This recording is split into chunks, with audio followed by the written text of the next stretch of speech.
Oh boy, I got it. All right, I got it. Here we are. Here we are. Where are we? There we are. Oop. Yeah. So, hi everyone. This thing behind me worked instantly on the laptop webcam and the MacBook OBS. And I thought, hey, maybe OBS on the more powerful computer will just recognize it as well. It does not. And I was futzing with it for about 10 minutes. It does not believe that the color behind me is the color green. Aaron, your yappy dog thing did appear automatically. Hooray! I thought it would. Okay, let's see if it actually does the yappy yap. It's doing it. Cool. It's doing it. Cool. There's way too much lag for the YouTube stream of mine that I'm watching right now. I think your tarp thing behind you, it may be the shine because you've got a whole variety of greens in there that it's trying to hit. Before it was like that. Which is why I thought it was browning out the green a bit. And I did this, and I thought, like, well, that'll make it more vibrantly green without altering, you know, me. Yeah. And it did not. But also, this, hey, whatever. I got a cool. This is the year 2006. Is when a lot of people started to just make YouTube channels. So what better way to celebrate than to whatever the hell this is? But yeah, for like this also, this is the other annoying part. This thing worked automatically with some jank back out west with no lighting setup whatsoever. And now I've got, like, this is what you are supposed to light the green itself, right? That's something they teach you when you go to green screen school. Unfortunately, they didn't have it. So everything's a little bit crooked, a little bit off, but we're making it work. If I go over here, I can also resurrect, maybe just for funsies, the old thing from out west, which is, oh wait, where'd it go? There it is. There's that little circular edge of the thing over there. Look, there it is. I can actually hide it like that. That's not too bad. All right. But hi everyone. I'm Chris. I'm Vangelus. I'm hosting the stream today. It's my first time. Be nice to me. And I am joined once again for the first time by Aaron Smith. Yeah. Hello, Aaron. Hey. Hi. How you doing? How's it going? How's everybody? Oh, you know, I'm here. I'm a little bit wet because like it was like gloomy out west, and then the moment I landed back here, it's like, guess what? It's 25, 26 every day. I'm like, all right. I thought it was the fall, but then I remembered everything shunted over 2 months because of the how do you put it? The filtering of the polar ice caps, putting that Instagram filter on those polar ice caps. Tiny edges peeking through. Oh, whatever. And there it's not. Now it is. Now it's if not. you can't tell, this ain't that kind of stream, boy.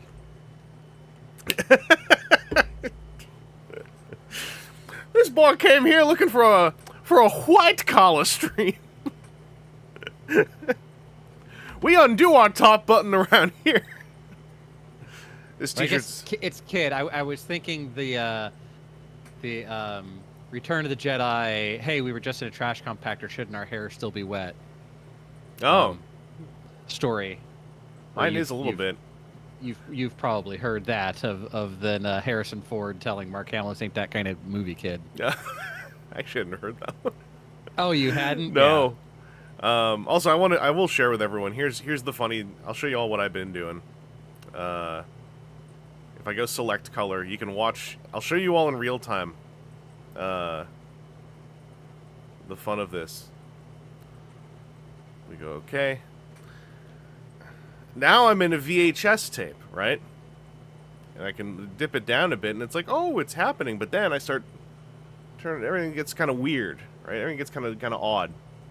I don't know. It's not working as naturally as it did before, but that's besides the point. I'm gonna angle you down a little bit. And you turn, and it slips out the corner of the chair, and then we can yet again see that you have something behind you in the room that you're in. Yeah, well, whatever. I'm mostly going for like experimental vibes because, like, why not? I'm developing mold spots. They're like what do you call it? Anti-rowling matter. I'm trying to generate on my own skin. But what we are here to do today is resume the news dive. The news dive. This should hopefully... There we are. Here's where I'm a ghost. You see, Aaron? This is what I'm talking about. Like, ooh. I can even, like, float in here. It's me and Aaron. Yeah. Who knows what I am? Just an ethereal phantom in the... Well, technically, we're going through some ghost internet, so it sort of is fitting. But we're going to be digging through the year 2006. And thanks to Aaron, we found what was the last thing we actually looked at? Did we end precisely at January 1, or do you remember? I was pretty sure that we ended it on the end of the year. I would have to. Okay. Because next page is the end of 2005, a year in review. Okay, yeah. That's at the so top true. Of next page, so. Oh, what better place to start? And also, I guess we're going to reap some benefits here because I'm just going to do my little experiment. Yes, we have at least a picture per news item now. Yeah. We're moving on up in the world and technology. It's getting wild and crazy. by the way, if you haven't seen it, please do take some time, check out the News Dive 2005 debrief that we did at TFCon Toronto that is up now. We talk about lots of things like the development of technology appearing while doing this. You had some hella good edits on that too. It wasn't just slap chop. It was like well put together. Oh yeah, in general, I'm trying to show off more so that more people will hire me. But also, I want that's not the only reason. But I also want to like, have some more fun. I need money for food and rent. Oh, woe is me. Listen, I proposed. I made this wild proposition of like, what if we had like a universal basic income so that like I could at least survive while sorting some of my own stuff out, and then the world's like, huh? Yeah. Freak. Shut up, commie. So I'm like, all right, well, I guess I got to try to actually get hired for things or something. But no, yeah, thank you very much. I appreciate it. You weren't the only one who noticed that I was trying to do a bit more. I was kind of thinking, when we were talking at length and the slideshow wasn't moving, I was like, well, why don't I just blow it up a bit? Because, like, we are technically the focal point, right? So, like, why not? Is Aaron a dog VTuber? No, I'm not a dog VTuber. That's just the icon I use everywhere, and we figured out easy technology, and you put 3 little wiggle marks on it, and it's a little bit clearer that I'm the one talking. Chris isn't running some puppet. I haven't developed my Aaron chatbot yet. Yeah. By the way, credit to the artist. I am the one who tilted the logo and squiggled in the 3 white lines on the talking version. That was me. Bees is the original artist of the rest of it. Yeah. So I modified it. Full art credits for the whole of the gaming gang here. Yeah, and for those who don't know what we're using there, that is did steal that from some VTubers. That is Fugi Tech. It's just a very easy, simple way to more visually demonstrate Aaron is talking. Yeah. So I think that's kind of helpful. You can't modify an artist's work. Yeah, well, you know, we have agreements, all right? Like, speaking as a member of the gaming gang, I put in the paperwork. Aaron can attest to this. Yes. Plus, Bees is our editor, and if you know anything about media creator versus editors, it means he's actually our slave. So, like, we can just do whatever we want with his art. He's lucky we didn't go and beat him with a hose first, so... That's why it's really messed up when I'm my own editor, because like I'm basically my own owner, and you'd think that would be like really freeing and like a statement of like the creative soul, and I'm just... It's probably worse because you feel that need for violence against them, and then it's like, oh, what? No, hey. Start applying to other people the role that I fulfill. Yeah. Like, it's you, isn't it? And they're like, who are you? You just look over at your left hand, and there's a belt there, and you don't know where the belt came from, but...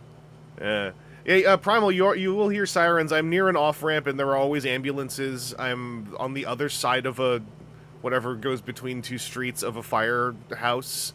So every time the fire alarm gets pulled around here, you'll hear fire engines. I just sort of tune it out.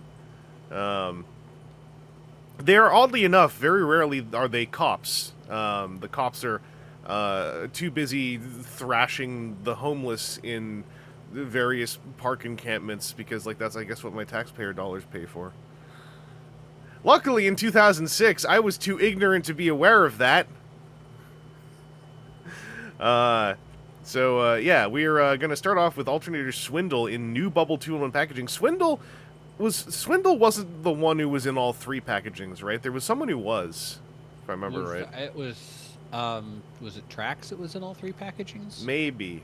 Because it was the blue, the red, and this. Because it was an early one to get the blue. Yeah. Because the blue was only the first couple of years, and then they were in the red for a couple of years. Yeah, and yeah. The bubble for the rest of the way. Yeah, I'd swear somebody was in all 3. I actually have I think a still unopened red box Swindle back out west. Because I think I got it on sale somewhere, but I was like a Binaltech Hound truther, so I just never opened it, and then enough years passed where I was like, I don't think I cared enough to open it, so I'll just leave it. As an example of a sealed alternator. Yeah. Also, this is what, you know, a lot of early leak photos would look like, is someone's info on the top left, so you can purchase it from them. not necessarily you had always to, the case. you had but... to. It was that and like the credit for it. Yeah. 'Cause Yeah. I think this is starting to come into the era where like news credits started getting baked into things. I believe this might have been when we started having like TFW. that. There was like an automated form you could fill out, so you didn't have to like. Yeah. So the TFW for a long time had like a hey, drop us a news tip form that you could fill out. Yeah. But somewhere, maybe in a year or two from 2006, where the like news credit system started becoming a thing that was tracked. I think they're on the second version of it now on the boards. But and there would be people that would get very, very like direct of like, no, I posted mine 3 minutes before this other person, and you took their photo, not mine, for sightings or whatever. And you'd have to be like, dude, it's internet points. It's like it's worth less than Whose Line points, and even fewer than any of the Dropout TV points. Like, it's nothing here. Yeah, it's I mean, back then, like, being on the front page of the website you frequent was akin to... It's not the same, but the closest equivalent would be, like, being on the front page of Twitter in 2010 if it had a front page, Yeah. I guess. Yeah. So it's like, this is the store I go to and hang out. This is the coffee shop I hang out at. And if I get a news credit, they're going to put my picture up on the bulletin board kind of thing. Like, it's really hard to put into, like, 2020's terms now. Yeah, that's the old news credit grind. We also have still machine translations. Translation run through Excite. I forgot Excite was a site. So this was for Laser Ultra Magnus, which I think is still... This is like a CG mock-up, isn't it? Like, that's a Photoshop job. I can't tell if that's like a digital paint. Looks like it on the trailer. Yeah. The Micromaster aerial bot's about to get their European release. I believe that we had just gone through the 6 combiners all having their... Was it... I always think it's KB Toys, but it wasn't. It was like a wider release than that. But these were the 6 combiners from the tail end of Japanese G1 getting Superion, and there was like the... I was just looking at the Constructicon colored one that I have back out west because it's standing on a random shelf. What is this? G4 TV was G4 TV premiered their new show Action Blast today at 8 a.m.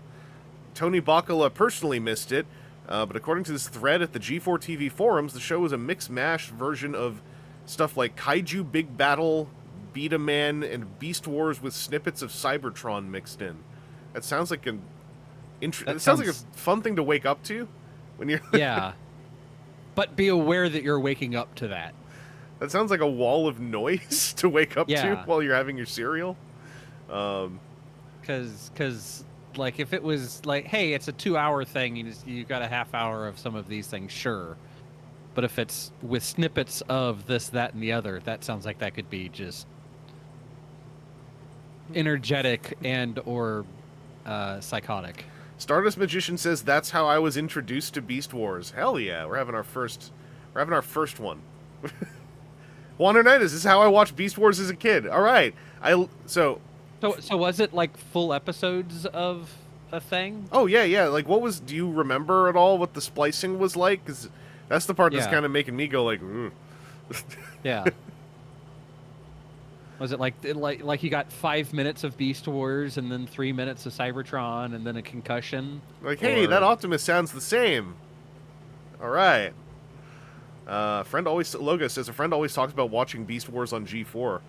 Dang. I'm sure there's clips of this floating around. Like, I just didn't remember it existed until about 5 minutes ago. My first Transformer was Optimal Optimus, but I was way too young to remember. Discussion of internet points, Reddit route. Yeah, Reddit kind of ran the concept of like the news credit, the front page credit into the ground. That app still every time I bump an arrow in that app, it still goes like, hey, you got an achievement! 1 out of 10! It's like, yeah, buddy. It was full episodes. Okay. Okay. Cool. Guitar riff G4. I never had G4 because I was in Canada. I would only hear about it. It's similar things in the UK where shows would be like a Saturn TV block, presented by different studio presenters like Toonami. I mean, in Canada we had YTV, so we'd have our program jockeys speaking in between programs for 2 to 3 minutes to replace what would have been commercial spots. Okay. All right. So, Kaiju Big Battle, by the way, that's a classic as well. They're still around, I believe. I think I heard they're still active. This is the Walmart exclusive. Oh, I remember we talked about this. This was like the, they made a special box for this to fit the tin. I vaguely recall writing this off back when it came out as like, I already have that. But yeah. And yet again, no, these were things that were made for Walmart. Ones like this. I remember that being a thing for a long time where people would be like, they just took all the dirt bosses that didn't sell and repacked them. No, that would not be the thing that you do when it's maybe when it's the 2 cards that have a new special card for them. That's reused old stock. But these are new products. Mm-hmm. Especially, and yeah, the tiny tins that Hasbro just kept going to. They had some supplier and some contract or something. Look, we've got to make 100,000 of these little bastards a month. Oh yeah. Somewhere. For those, because wasn't there like a Joe line? Let me zoom in a bit on the tiny tin as best I can. Okay, I've got to open this in a new tab. Yeah, for those who want to have flashbacks about tiny tins. Yeah, there was like a G.I. Joe thing at some point. Yeah. Like someone was just really hyped that they figured out how to alliterate tiny tins, and like you said, they must have had a deal with somebody to keep using them. I'm looking forward to. At this point in time, I'm not collecting packaging variants myself, but I'm still keeping track of them and helping out people that are looking for them if I can find them. Okay. I was gonna say, I'm looking forward to Tiny Tins debuting at whatever PulseCon isn't anymore in the 2020s, so we can get our 2020s Tiny Tins. Yeah, because I mean, Tiny Tins started out with just with the spy changers and OG Rid, and then it just seemed like frequently, oh hey, this will fit inside this tin thing. Let's make a new set of tins. Yeah, and that's where I'm wondering if they had some connect, whoever it was in China that was making these. No, my cousin or whatever makes a bunch of these little, cigarette tins or whatever they were basically. I got a buddy who makes specifically tins that hold specifically things the same size as Matchbox cars. Oh, so it's like a Matchbox tin? Nah, it ain't. Yeah. It's different. Legally distinct from Matchbox tins. I don't know what matches or boxes are. I only know what tins are when they're tiny. Hey, wait a second. Say that again. Tiny tins?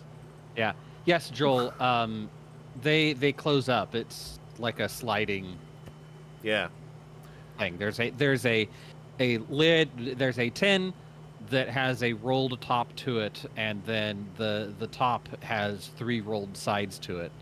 And so then you can push it up over top of it. And I think they had little indents so they'd push and stay closed. Oh yeah, like a little click. Yeah. Were they just rattling around in there? I think they were, because it was sort of form-fitting to the car mode, sorta. Mm-hmm. Not perfectly. Mm-hmm. I'm sure if you like for the Spy Changers ones in the original Robots in Disguise.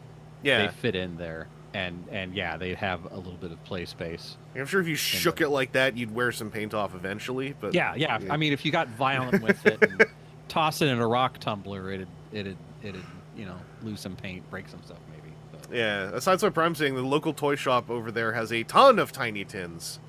I wonder what do you I don't know if you recall, but like I'm wondering what the average like used toy shop, vintage toy shop like pricing on a tiny tin is now. Like, is it double digits? Because that'd be wild.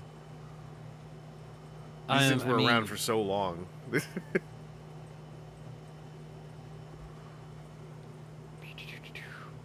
Quick eBay look, $20 for just the Skyboom shield on card with the tin.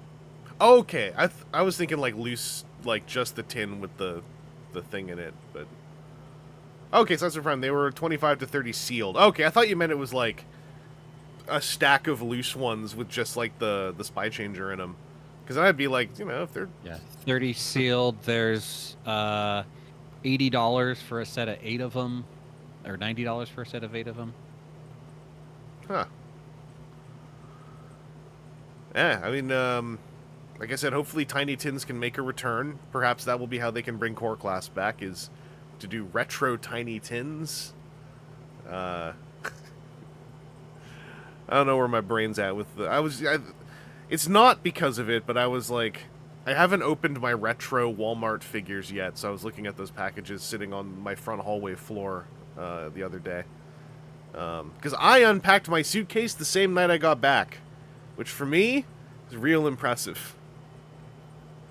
Yeah, also, first 4 figures, Neo Knights, statues and busts. First 4 figures is thinking of making some. I think they didn't, would be my assumption. I guess there was a poll on their website. I haven't been clicking any links thus far. I don't even know at this point in time. Like, they could be thinking about it, but Marvel's Transformers comics, I don't know if you'd ever be able to do any of that. Yeah, it was kind of like this is when it was a big deal that we had like the hardcover Marvel comic reissues, like those hardcover graphic novels. I think that was like a big deal in the aughts. Yeah, and that was just like, yeah. I mean, because I'm thinking if it was the Marvel, so that's what, Circuit Breaker and don't ask me to name Death's the other Head, ones. And like I'm trying to think what else was the Marvel but not the Transformers. Oh, okay. I thought you were gonna try to name the Neo Knights, and I was like, spare yourself. No, I was just trying to think of like, hey, what was the Transformers stuff that could cross over? Because like Spider-Man, like he's Spider-Man, Death's Head, Doctor Who, if that worked back then. I'm not sure. Yeah. Well, I mean, that's the classic. Death's Head was in Transformers, and then in Doctor Who, and then in something else, in like that lineage. So theoretically, and Doctor Who's been in Star Trek, so Transformers are in Star Trek, or something. Well, the Doctor Who is the reason why Death's Head became human size, is the main important bullet point. Okay, Optimate Primal trying to name the Neo Knights. There's Circuit Breaker, Brawn but a guy, Legally Distinct Sunspot, some other guy. You got him. I think there was one more. I can't remember if there was another one. Anyway, I don't think those ever got made. I don't think that poll resulted in anything. I'm gonna even if it did start to result in anything, somebody went, "Hey, let's talk to the licensing guy," and they just cut over to him, bags under the eyes. No, dear God, no. We want to do all this work of negotiating with Marvel Comics to make the Neo Knights, and this guy's just like, we're trying to. That you just see him, and he's got that like that immortal shake with the cigarette, just like, no. We're trying to buy Toy Wiz right now? We're busy enough? I can't remember how that lines up, but... scrolling up, we've also got Beast Wars 10th Anniversary in package. Dinobot off EasyNet. So this was... this is the first time... That's the Build-A-Figure Transmutate one. Yeah, this is the first time Beast Wars did like a kind of reissue anniversary thing. I thought the Build-A-Transmutate was later, but no, you're right. This is the... I'm having to like catch up. Like we're not that far in the past anymore. It was that series of 6, and what was it? It was, I want to say that Dinobot. It was like the first time that the inside of his tail was painted, or there was some like very special thing about how they painted him that hadn't been done like show accurate before. I think it was just doing show colors even. And maybe like, Rat Trap. Like there were 2 of it, like all the others were like, they were there, whatever. but I want to say it was like him and Rat Trap or him and Rhinox or something, and it was like the first time that it was like, no, these are those characters, not just, that that's close supposed to to. be the one from the Yeah. show. Or the beginning of Allspark Blue, asks Velkaisis, possibly? Because Allspark Blue definitely was like an 0708 construct by that name. But that definitely looks like the color on the inside of the tail. This might have been them like identifying the Pantone, going like, "Hey, this pops." Yeah. You put this in front of anything, and it goes. Yeah. Also, pack in DVDs. This is Mhm. I would call this the start of having some truly like, I'm gonna use the word lush riches bundled into your Transformers on a shelf that like, not like DVDs are amazing anymore, but like, for the time and kind of compared to now, imagine getting a toy with a Build-A-Figure part and an episode of a TV show. Like, and for this, I mean, that's Code of Hero behind that too, yeah. Dinobot. Don't just say an episode. Like, Jesus Christ, man. Imagine the kid who buys this toy. It's like, I'm gonna watch the episode. Yeah. He just puts the toy in a drawer. It's like, well. Somewhere I have a DVD spindle with all of those pack-ins. Oh dang. I don't think I completed this line. I never had the full transmutate myself. Spindles is making me also have some flashback. Yeah, because you bought like that stack of 50 blank DVDs, CDs to burn, because at least in the beginning, you'd coaster half of them just because your computer hiccuped or something. Because why buffer anything? It's got to go straight from the drive to the disc. Also, by the way, if we could get a price check, not you don't have to do it, Aaron, but anyone who wants to price check that transmutate, we're getting some word. It possibly is very expensive now. Also, I'm just realizing something. So if I'm looking here, I look like I'm looking at it. I'm looking at the chats over there now. Is that how it always was? I can't remember. Okay, transmutate really sought after now. The ultimate battle was something else, right? The ultimate battle was the 06 thing, I think. Oh, 160, says Optime Primal for the transmutate. US dollars. That's wild. Okay. Yeah, quick Google has like $30 per part. Oh, yeah, so that's why Prime, I think, just saw the same thing. Ooh, I should see. Paint Sample Master for $750 on eBay right now. I might have gotten at least one part of transmutate. I should try to dig that up next time I'm out west. At least to pass along to someone who's missing it. For Like $30 off the deal. Yeah. Because that's like 45 Canadian dollars. Well, the problem is right now, I would then have to figure out how to get it to them. Because we're recording this on October 5th, 2025. So not only can I not really ship things to Americans, I currently can't ship things to Canadians either. So you'd have to meet me out west in like the next time I'm there. Hopefully the situation changes by then. Here's another business plan. I'm going to reintroduce the Pony Express. Hey, I mean, you got a thing. I'm gonna drive it to where it needs to go in order to actually get it there. I was gonna say I would love to see a lot of ponies also like get some work. They're languishing, or they're getting like low-key animal abuse being used as like cop mounts for photo op raids or whatever. Like get them delivering the mail again. Like getting out there, getting some legwork done, having a good time. New in-package pictures of Target-exclusive Universe Constructicons. So this. Oh, I'm remembering this from earlier this year now. So I gotta remember, this is the Universe Constructicons. Are these who are not the Classics Constructicons, who are not the Universe Micromaster Constructicons?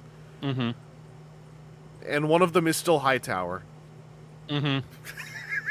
Because there are 6 Constructicons that we could get names from, but and one is called Hook, and that's the same. Hook would be a little bit too far. No, because Hook is long. This guy's wide, so True. That's clearly not Hook. That was 06. It seems like a late release. Yeah, I mean, repaints of Build King were happening infinitely throughout the decade. I have, in these very streams, I have misremembered how many times Build King came out in different colors. Yeah, I think I've got 3 versions of this still.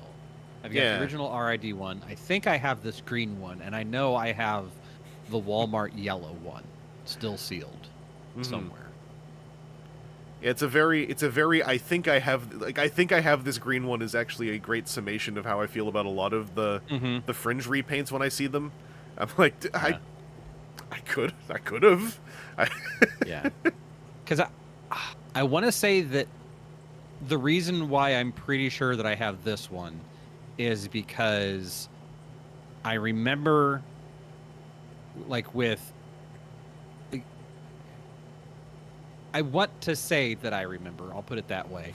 With you wanted to have Scavenger as the arms because of the colorations. Yeah. Because the way that he works, like if you had Long Haul or Hightower as the arms, then it'd be like purple leg and green leg. And that, like, sure, the purple and green works all right.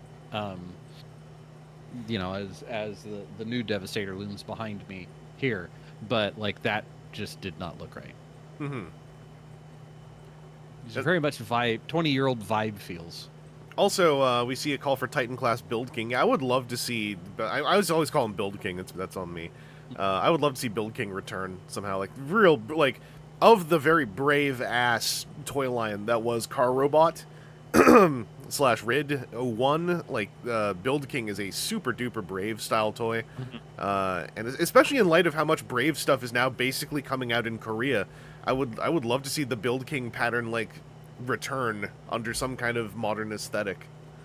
I was going to say, hey, what happened the last time we had a Robots in Disguise toy come out, though? People are still complaining about that.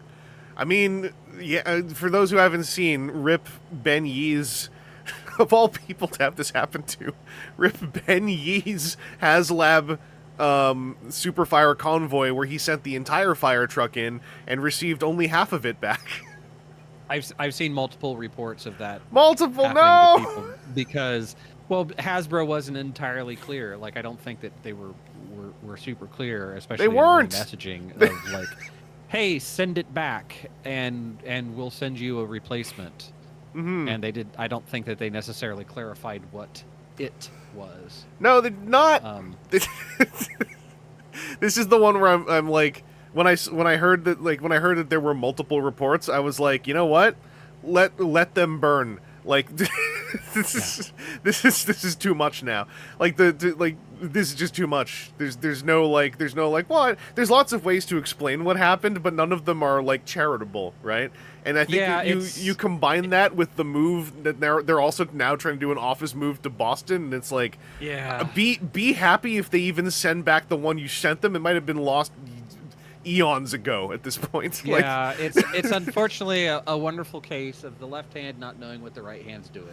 Yeah. And I try to be a little bit charitable in that the frontline people that were answering that email, you know, they're not the people that designed it or built it or put it together or did any of the spec tolerancing. They're doing what the standard response is for that of like, oh, we're so sorry to hear that you have an issue with our product. Please return it and we'll make it good. Not the incredibly minutiae part of what this is. Yeah. And then along the lines that accumulated, and somebody somewhere in the line probably thought, hey, they should only be sending back the part that broke, not the whole thing, or the whole, like, all of Optimus Prime or all of Omega Prime. Like, just send us the thing that's broken. You Also, don't gotta take anything apart. Just send us the thing that's broken. Valkaisis is pointing out, and I was gonna say, like, because DNA were announcing we're making a replacement T-bar, and it's like, I was thinking, well, I guess that's kind of moot now. Not anymore. We're back. Get that T-bar out there. And the thing is, I feel like at that point with his, because I mean, we've talked about it. I've done the fix myself, the sand down fix, which seems to be all that Hasbro's actually done. Like it's like what, 6 screws and some sandpaper. So if you're already taking it apart to put a DNA replacement kit in it, you can save yourself a bunch of money by just going to the hardware store, buying the JIS screwdriver and sandpaper. Yeah. And not do a DNA replacement slider kit. For they've got like some whole sleeve system potentially, which maybe that'd be an improvement, but yeah, then you're getting into DNA's done worse. For the clarity of the record, I also want to say when my lack of charity is for the corpo, like this is obviously unrelated to customer service people or even the design team. It's just like when I look at the corpo and then you see this, you're like, no, you know what? You should take flack for this. Like you should eat it on this one. Hasbro Corpo deserves it. Yeah, because mine is more so like the customer service people. I would not say are at fault. No, they have a sheet of paper in front of them, right? Necessarily, I wouldn't say the designers are at fault. Not for the fix. It could be a better design. Yeah. There's granularities the farther you date back. The fix, yeah. It's one of those things that I've found that happens frequently in fault analysis. The whole lot of aviation talk is the Swiss cheese, the holes in the Swiss cheese lined up on this one. Yeah. Design didn't quite catch it, testing didn't quite catch it, and then after the fact, the customer service stuff didn't quite catch the right way to say it, and what other people assumed would get caught did not get caught, and that's why we're here now.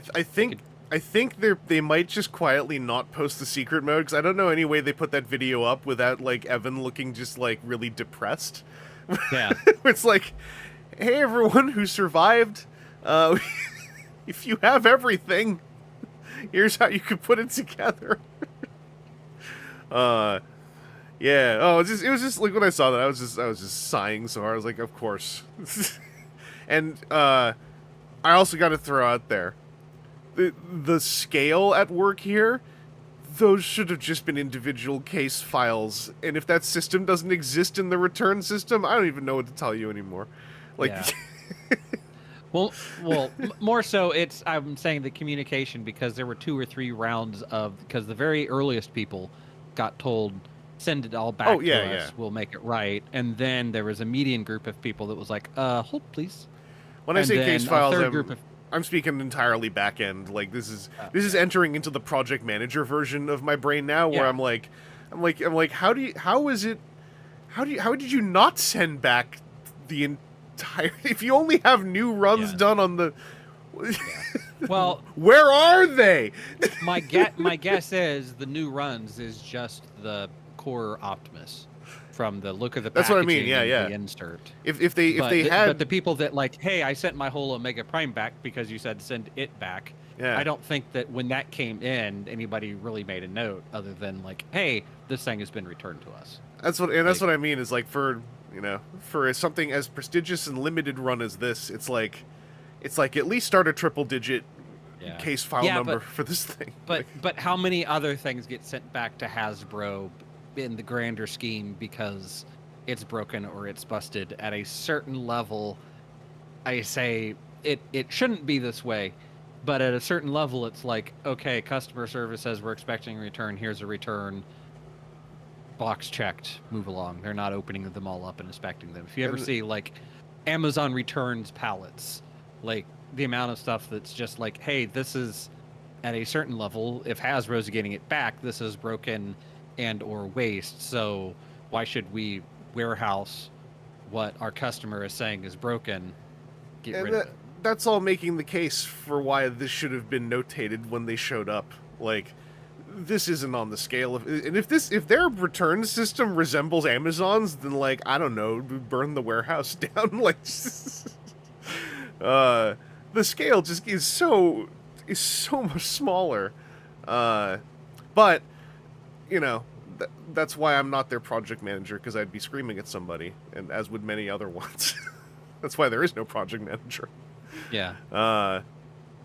But thank goodness TFW picked their favorites from 2005 on January 3rd, 2006. We don't get to know what this is, do we? No, we're still not there. I bet you one of them was this toy right here. Maybe. And another one were these 4 toys right here. We saw into the future. What else have we got here? Minicon Wave 3 in and out of box. This is the kind of final run on Minicons on their own, because they were these weird little Versus 2-packs. We talked about this a bit, I recall, at the end of last year's streams.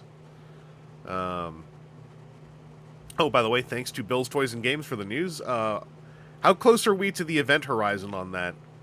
Oh, I forget. I'd have to go back and search my email again for the like, hey man, just give me a refund. Yeah.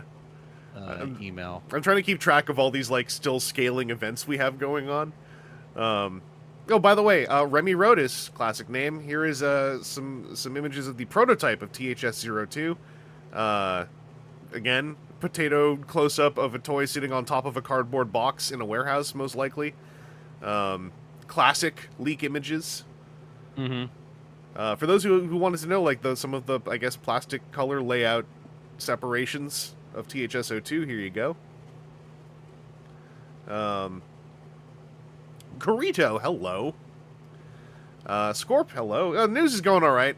Got on a HasLab T-bar tangent because it's literally today is when I read about a bunch of it. So now we're back on the scale of 06, where, you know, there were lots of scales that were toned down in 06. We weren't quite at 07 yet. Just-A-Toys existing in 06. I remember, I have this somewhere out west. The Just-A-Toys WST Dinobots, an excellent set, if you can still track them down. I don't think that they have crumbled or imploded. I think they actually survived quite well, if I recall correctly. But also, for those who think third-party toys didn't exist till YouTube existed in mass use in, like, 07, 08. No, this is 06. Just-A-Toys was out there, downscaling G1 toys. Big Bad Toy Store newsletter. Pepsi Convoy just arrived on January 3rd. I just saw mine out west on the floor while I was out there, searching for something else. Does the toy say Lust Dinobots? WST. Oh, yeah, LUST. Oh, I see how you... Yeah, okay. Yeah, I get it. Yeah, okay, yeah. Now that you're saying it, I see it. It's a very small L, but I see it. Yeah. Kerning is very important. I mean, that's just the letter W being they used a weird W. Yeah. That's a weird that's a really wide W. Anyway, 20 years later, I'm like, that W's weird. Robot Mode pics of Alternators roll bar. I love that we can finally see what the leak pics of back in the day were. This is so much fun. He's doing the circle game up there. I don't think I have a roll bar. I think I skipped this one. There was a period where it was like the tail end of Alternators, the repaints I generally, unless I found them super on sale, I was like, I feel nothing. Has any news about Animated popped up? Not yet. I don't think we heard anything about that until at least 07. Yeah, well, that's further down the timeline. Yeah. 10th Anniversary Beast Wars Tarantulas out of package. This is admittedly less exciting to look at back in the day because I didn't really understand what all was different other than, like, the colors look a little different. I think, Aaron, you mentioned, like, this was one of the ones where it wasn't as stark, the differences. Yeah, because maybe Tarantulas... I remember it, like I said, I remember specifically that it was Dinobot was one of them because the original Dinobot was like what is it, like a pale chicken breast was his coloration. Yeah. And not the browner that the 10th anniversary release was. I don't think I ever had an original Tarantulas to know that how different a color as this one was. I had an original and I can't remember. Because I really liked... I had, I think, a lot of the Wave 1 Beast Wars stuff, and I really liked this head on Tarantulas. That and the tech spec saying he's a ninja. I was like, this guy's going to be so cool and badass. He's going to do drop kicks. And that was not what the TV show was. I still liked it, though. Star Wars Transformers Wave 3 assortment revealed. Mintonbox.net with the scan of whatever this sheet is. It's in Some French. French trade catalog. Yeah. De véhicules Star Wars à transformer en figurine Star Wars et vice versa. That's the accroche. You're welcome, by the way. That one was free. General Grievous back in Wave 3? Really?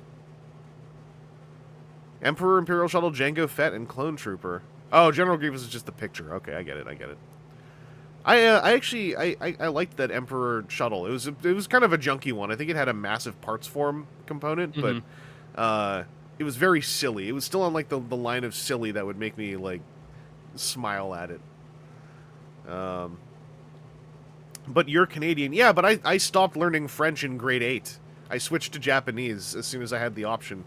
Because, you know, anime is cool. Action HQ newsletter. There's just some new listings here. G.I. Joe vs. Transformers: The Art of War press release and new cover art. This is from Devil's Due with a Joe Ing spread here. I can't remember which one this is. I remember liking the Devil's Due crossovers more because they were cartoonier, but I don't precisely remember which one this is. Good art though, yeah. I wanna highlight that. Pretty solid RC for like 2006 artwork. Like she looks more robot than like person in plating. Yeah. So that's pretty solid. Yeah, not the cyberpunk human female. Yeah. Look. Yeah. Also, shout out Octane back there, like just hanging out. I don't remember seeing Octane very much in artwork, in general. The Bumblebee looks a little Milne. Yeah, the chin was sticking out to me on that Bumblebee.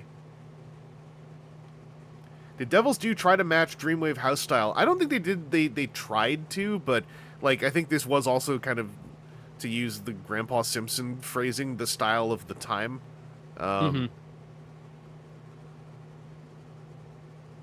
Yeah, I did not. I don't remember this piece of artwork. It actually looks really nice. Palisade statue news. Hello. We can get a cliff jumper statue and a staggeringly boring pose. That's yeah. Turns out cliff jumper is all leg and none of it good. It's just a guy. It's the a guy standing emoji, but with one arm lifted. Yeah. So you're gonna get one arm lifted. There you go. Also VW feet. That's not even. It's just Bumblebee. That's sad. Here we go. Another shot of eHobby laser magnet. I think we saw these before. These like mock-ups. But I think we're getting more profile translation stuff. Why Magnus made contact with Optimus Prime's consciousness. Used the power of the Prime's reconfiguration matrix to achieve his own resurrection. I like the idea of Ultra Magnus just like going like, if none of y'all are gonna resurrect me, I'm doing it myself. Yeah. Just reaching out with his mind. That and the ongoing weirdness of Japan / Takara trying to keep it all in continuity. Yeah. How do we have this Ultra Magnus when there's the other Ultra Mag? Well, okay. What if it's in G2 times and he's dead, so he uses his psychic powers that he never mentioned before, and then Prime uses his magical powers to make a copy of him. Aaron, we talked about this at the panel. I have an amazing photograph that is in focus on the Gundam toys on the wall, which means that the receipt that's front and center and well lit by the flash bulb is incomprehensible. Yep. Well, you can see Walmart. You can mostly read Transformers there. You're not reading those numbers. I love that the focus is on the wrong part, but like because this might have been like a camera with no like usable viewfinder, there was no way this poor person knew. Oh yeah, this is an old point and shoot. You've got a tiny display on the back of it. You've got to take it over to your computer, plug it in, and then download it and go, that's close enough, whatever. Yeah. But I remember this assortment coming out. I think I picked up I didn't have to pick up the tracks, but I know I picked up the Skids Prowl, and I think I picked up that Sunstreaker. So there's to our point in the beginning. That's tracks in the bubble. Yeah, and tracks I'm pretty sure was in blue and red boxes as well. So Trax was the tourist of packaging in Alternators. Always got to trying to stay up with the times. By the way, the sighting was in Canada too. They don't say where. Just just a sighting in a country. And the thing is, who's that news story by? Hey, Cybertron.ca's own administrator super_Megatron. Speaking of alternators, Ricochet test shot on eBay. Classic eBay test shot reveal. You think this looks cool? I'm actually selling it.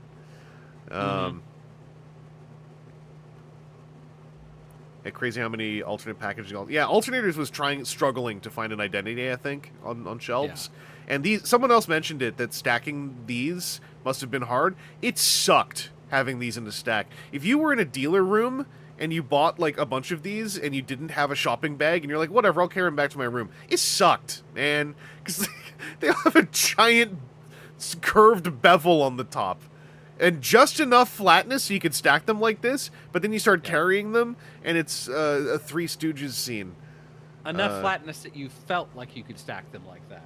Yeah, you'd think it would work. Oh, we got some alternate chat updates in here. Oh, okay, we got the the original Tarantulas had a gray head. That was the big difference. And yeah, the gray was replaced with green. For the most part. Yeah. And also they painted the mutant head to actually look like the show. Which Have you experienced that, Vangelus? A little bit, but at home, not in a show floor, thankfully. It was more like carrying boxes around the basement. Oh yeah, trying to put them back in those boxes for storage or display, I didn't even bother. It was, there were so many layers of tape and flaps in those things. Robot Masters Hobby Magazine exclusive Black Lio Convoy. I might have picked this one up, actually. I just saw my Robot Masters Black and Purple Star Saber the other week back out west. I can't remember if I got this one. Cybertron character names and case orders. Names such as Double Clutch, Short Round, and Repugnus. Which I believe were all toy exclusive names, unless I'm forgetting something. I also don't remember the cartoon character names that well, because I was a Galaxy Force watcher, fan subs, translator notes only, etc.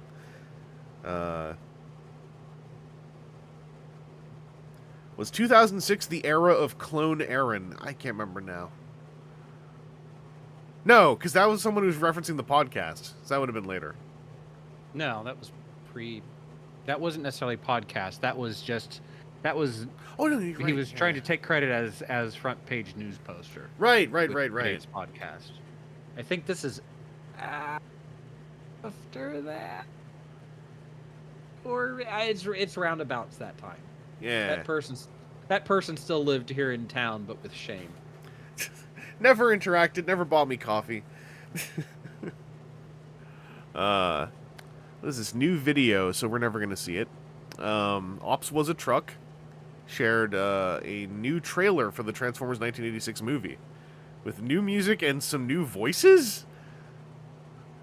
You fan dubbing. That's not fan dubbing, fan video self dubbing. Yeah. I question some of this. I would like to know what it was. If I click here, what does that link look like? It is gone. Okay. Cybertron Minicon 2-pack Wave 2 released at retail with Scator Brain versus Monocle, Payload versus a Centaur, and Kobushi versus Landslide. These are good-ass names. Classic Kobushi. Monocle just being a drill because he drills the monocle into your head by drilling through your eyes! Yeah, a couple of these were the ones that would interface with Cyclonus, right? Yeah. With the helicopter. One of the coolest ways to integrate, and then they just stopped. Put it anywhere else. I think all four of these did, because there were that I think Kobushi pivots. I think Kobushi pivoted. Monocle span. Landslide spun. Landslide had the spinning saw. I think Scatterbrain had like a. Because he was like a whatever thing pushes ice around is a plow-ish thing. It didn't hit like it moved the jaw. Yeah, it went like that. Yeah. Wave Sign, yeah, they all have gear. Okay, yeah, we're right. They all have the gear gimmick. So this was Yeah. like the Cyclonus update pack. Yeah, but it was more frustrating that there weren't like other deluxes or Voyagers or anything that had that. Like that seems like that would have been a neat universal connector point too. Oh yeah, yeah. Like hey, it can be a boring minicon or. Pop culture is it was Scatterbrain. Thank you, Scatterbrain is someone else. Toys R Us to close. Man, back in 06, Toys R Us to close 73 more stores in the U.S.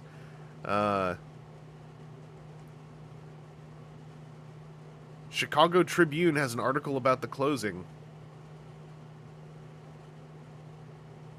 Page not found. You're a newspaper. Going to read. Yeah. Yeah, oddly, like, I frequently feel like whenever we do old news stuff, it's there, but... Yeah. Well, you know, 19 years ago, people were already saying, I miss you, Toys R Us, because they were already... One in Chicago was already shutting down. New in-package pictures of Universe Overbite and Repugnus. This is more late Universe stuff. You can win a trip to Space Camp. Boy. That's a good Repugnus. I've seen this. I saw this thing in the dealer room, I think, this year. Good Repugnus. I always forget Overbite exists. Because that's the Beast Wars 2 Cyborg version. But painted like a normal shark. Which is sort of creepy. The Space Camp stickers.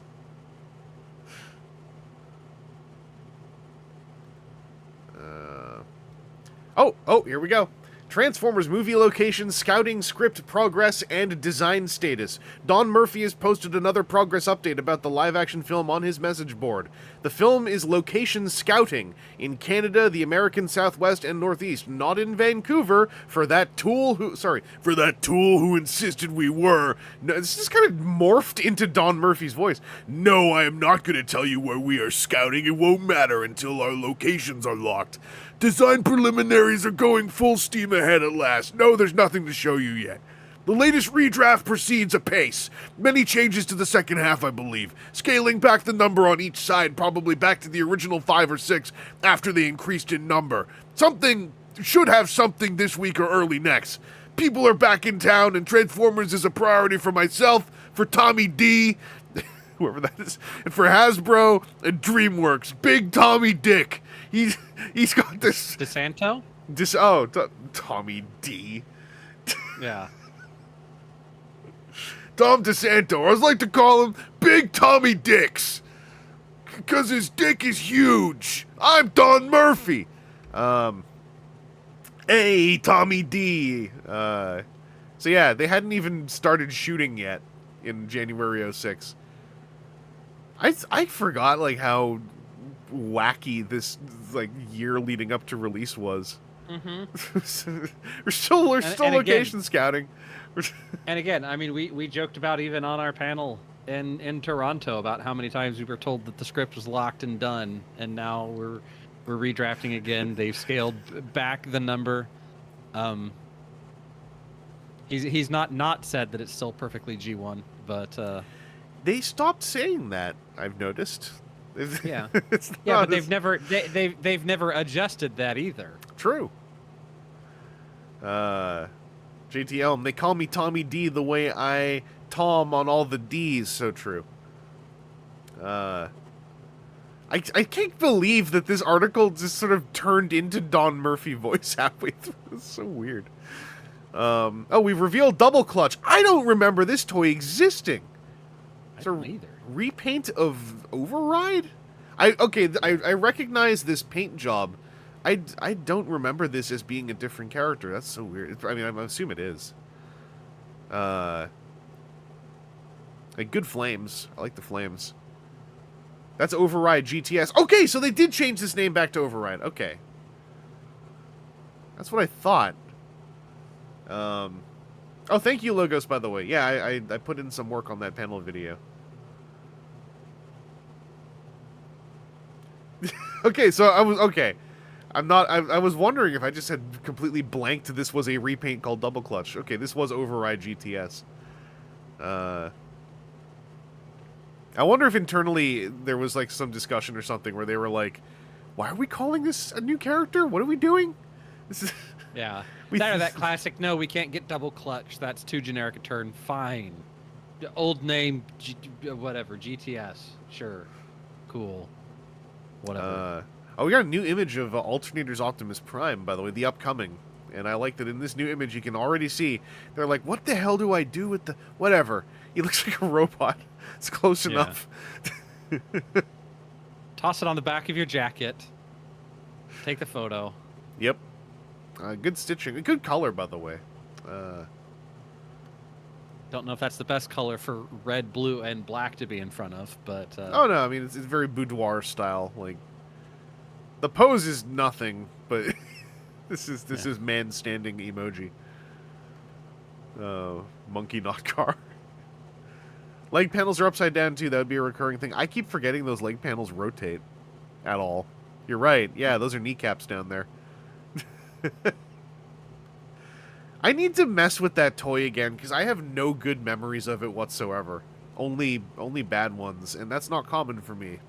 I expect nothing will change, but I would like to try transforming it again. First look at Galvatron 2 in package. This package was baller. Like, G1 toy, kind of new piece of artwork. It says Scramble City on the top. Oh, this is such a good box. Yeah. Like the third time we ever got a Matrix. Yeah. It says like diecast as well. Matrix. Yeah. In green. What is he covered in? Poop! He's rolling it. This is what Galvatron 2 always did. He'd instead of flushing his toilet, he'd just jump in and roll around a whole bunch. I don't know. I think that's supposed to be him getting up from char, or it's supposed to be him, like, you know, rising up from something that happened in a comic. I can't remember. Either way, he's also the wrong colors in that artwork. I'm just realizing. He's the wrong colors. He had some gold accents. Yeah, they had like a little like Caesar livery kind of thing. Cybertron Wing Saber on eBay. So he's very soon going to be showing up in North American retailers. I think this is the version I got, actually. Because mine does not have the whatever it was that's on the... Because the Japanese one has chrome, I believe, and this one doesn't. I have to double check next time I'm out west. I keep forgetting about that. Much less of a difficult toy to get into a box than Energon Wing Saber was. From the desk of Aaron Archer, concept drawings of Transformers. We only have this one, which is pretty neat. But hey, this was the link. The link there. See them here. Link works. TFU info clutch. All right, thank you. The TFU info. Running a good website. Ooh, yeah. This is. I remember these. This is cool stuff. I wonder if I should. I'm going to size this up a bit to, or the window down a little bit, so I'm not covering all of it.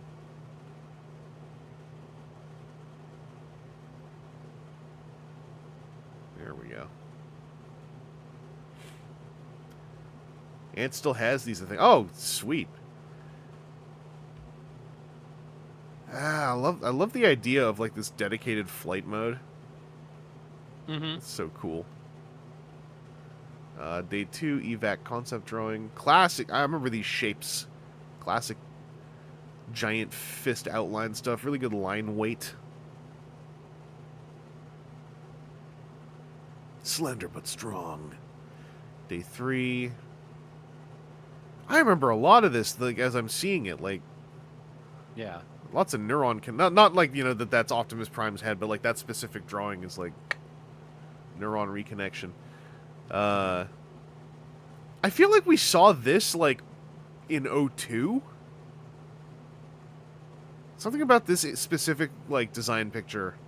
I feel like we saw this really early on in Armada.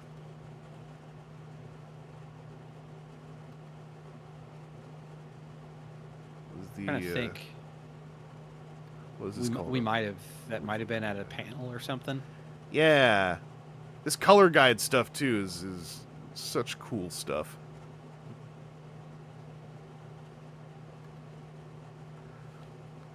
Please, slender but strong, his father's name. Leo Breaker. Oh boy, that thing looks way too cool to also be Leo Breaker. Is this where we had the what is it, Leo Breaker, but like actually has a hand pictures, or is that something that might have been something else? I love the shape of whenever there's just big forearm fists. It's like good cartoon stuff. That's Siebenailer. There's the signature on that one. Oh, hello. That's cool. That must have been, was that up here too? Yeah, this is even. Okay, yeah. Sick. Signal flare as a hiss. I wish that existed. That would have been goofy. Truck train. It's them. It's the boys. They're here to sing you a song. Leo Breaker prototype photos are one of the Takara Generations books. Okay, I feel like we saw them before those books during that Rhode Island tour, because that's where I feel I remember seeing them first. But the books would have been the first time anyone could publicly see them. I think. I can't remember anymore. SuperCon. I don't recognize this very tall signature. I really like the way that robot mode front shot looks. Like, he's weird, but like in a cool way. Mm-hmm. Like that flip down panel as like a strange kind of concave abdomen. Something about that works for me. Yeah. It's me, the guy. That's okay. Eric Siebenailer, I see that.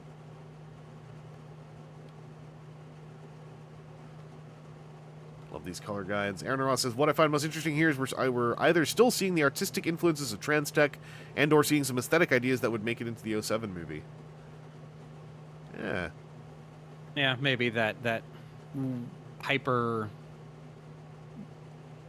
I don't know, not quite H.R. Geiger, the very mechanical, biological look. Yeah. Without the heavy sexuality of Geiger. Should have been more dicks. Yeah. This is an Energon Scorponok concept that looks way more like a scorpion. Probably a little bit too skinny in parts to do as a safe toy, I guess, but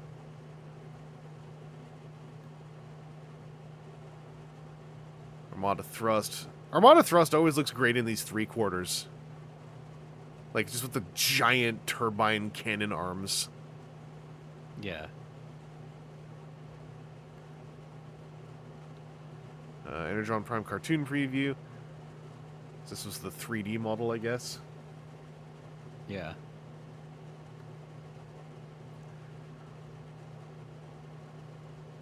Highwire vehicle reference. Oh, for the toy. Right. The America exclusive G.I. Joe scaled Highwire that I have somewhere. Because that was with O-Ring Kicker. Mm-hmm. Robot Lowkeeper. Some of this sort of reminds me of what we saw of the Transformers Hero production artwork. Just big shapes and more human faces tucked into armor. Maybe I'm boss babying general concept art. I mean, this is around the time when Hero would have also been getting like those design pictures that we then saw years later. Oh, Cyclone. Cyclone is also just like a real good silhouette. Just a weird bulbous guy with a monocle. Yeah. There's on Beachcomber concepts. Look at all those heads. Oh, this was a Siebenailer one. Mm-hmm. And what is this? Vector Prime concept. It's a cool head shape. What's he doing, though? Man, you ever have those days when you've not had enough fiber? And your body still decides, hey, processes need to go. Just go. Oh, that's cool.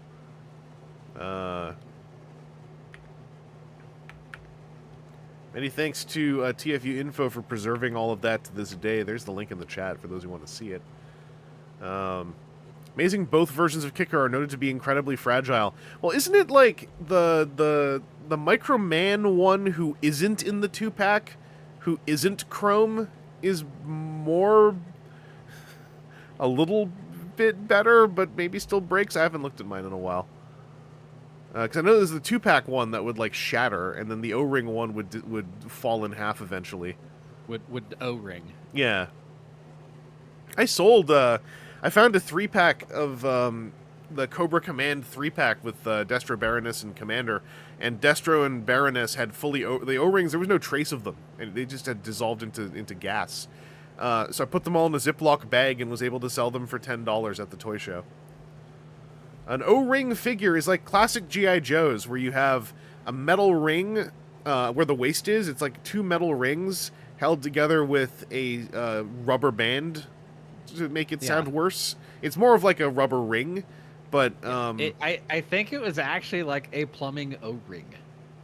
Yeah. Because it was specifically like people would...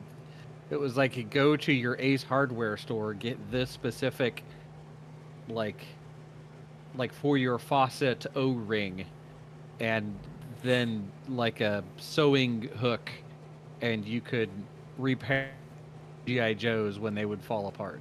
Yeah, and basically the O-ring meant they had like a kind of soft spring-loaded waist. If you really stretched it, it gave them a lot of for the time, like, you know, decent amount of like oval-shaped rotation and bob and weave, but also because some of them were like, you know, decades old even here, and they're rubber, and people didn't take care of them because they were buried inside a toy, they would eventually just disintegrate, and then G.I. Joes would fall in half.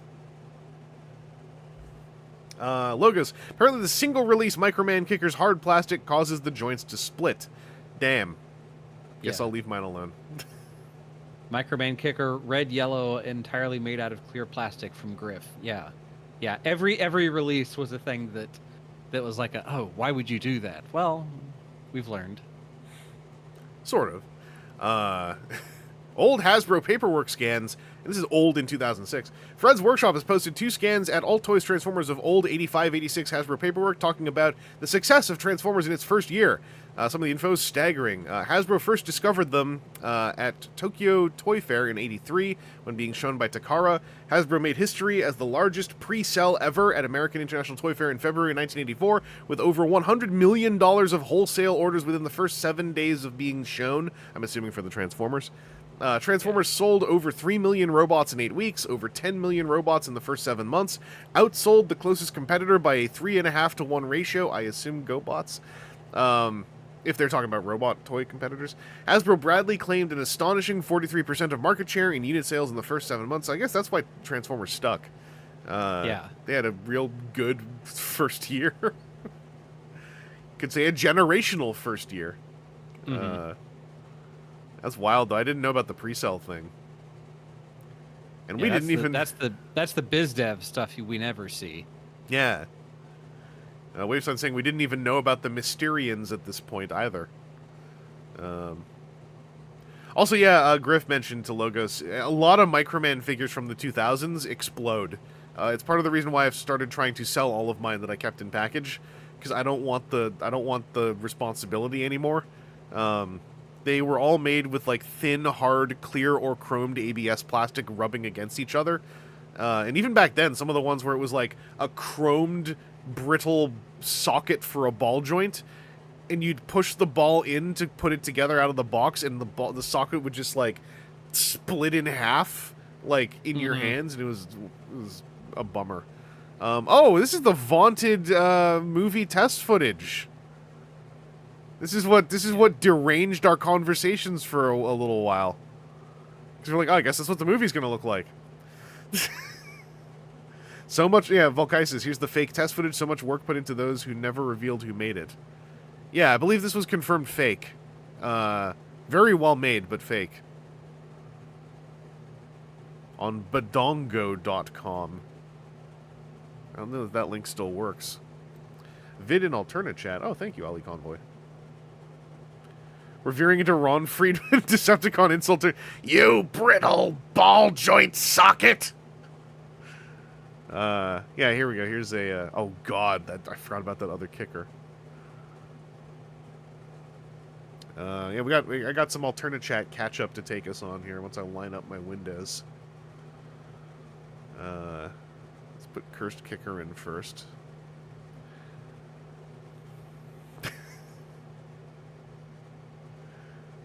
It's not like a bad color scheme. It's just like real explosive. Yeah.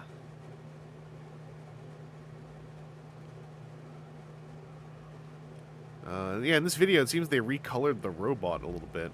And here's the paperwork stuff. You might say the Transformers have given a whole new twist to traditional toys and fantasy play, observes Al Carosi, Hasbro Bradley's vice president of marketing.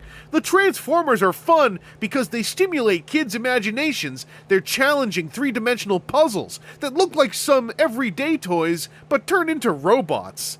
Autobot and Decepticon are the new kids speak buzzwords. Not kid, they're words you made up. Yeah. You can't say those are kids speak. Toilet here. That's not going to come around for a while, and you're not going to understand it either. So, all the kids are saying Autobot and Decepticon. They came about these words naturally. This is the anthem rallied fleets of robots, I like the cleverly disguised, and they start off with dinosaurs, insects, construction vehicles, ray guns, radios, and working microscopes, and they never say cars or trucks once. That's great. Robo Lore Keeper, Evo Fusion, and Aerolock are the new kids speak buzzwords. Sorry, this is even better than that summary. Thank you for dragging this up. Kids have begun spouting names like Optimus Prime, Soundwave, and Thundercracker in the same breath as Coca-Cola, Captain Crunch, and I can't read that last one. What is it? Keds? It's a shoe brand. Keds did not have a good enough first year to culturally matter in 2025. I'm gonna go to page 2. It's gotta be some more... The excitement and furor over the Transformers originated in Japan the day Hasbro discovered them at the Tokyo Toy Fair. Oh, it's such a weird way to put that. Because I mean, that's them seeing Diaclone, right? Yeah, that's them seeing Diaclone. Because Takara Tomy didn't have Transformers. We know that it went like... Yeah. Hasbro saw these toys, then went to Marvel and said, hey, could you do something with it? It bounced around to a couple of people and finally stuck on someone. Oh, Chris Mew is very correct. Captain Crunch still going strong. Gotta acknowledge. I'd say Coca-Cola's probably still doing all right too. Yeah, I'd say just the shoe well line be. that was. I'm trying to. I want to say that was like the preppy shoe line. Like if you were the cool kid, you had Keds. Yes. I was too young in the 80s to know what those were, I think. I was the in-betweener. Hasbro... I love they keep calling themselves Hasbro Bradley, too. That's amazing. Hasbro Bradley's successful marketing strategy, supported by a multi-million-dollar television advertising campaign, it's a cartoon, created a futuristic Transformers fantasy world that appealed to American kids' fascination with science fiction, outer space, and the timeless good guy, bad guy theme. True. This feels like ad copy that you're handing to somebody that, like, is a news person. That's like ad copy... And they've got to do, like, the 5-minute spot on the latest toy craze that you're seeing at the store. Oh, it almost reads like ad copy for a meeting where you want the CEO to not fire you. So you're like, look at how good we are. And all the things we did. Or maybe the ad copy going to the licensor, like, hey, we want you to make Transformers sheets. Here's the gist of it, and why you should partner with us. Repugnous, Cutthroat, and Blot are said in the same breath as Michael Jordan, Jesus Christ, and Crocs. So true. Those are doing really good right now. Yeah. Here is that clip, by the way.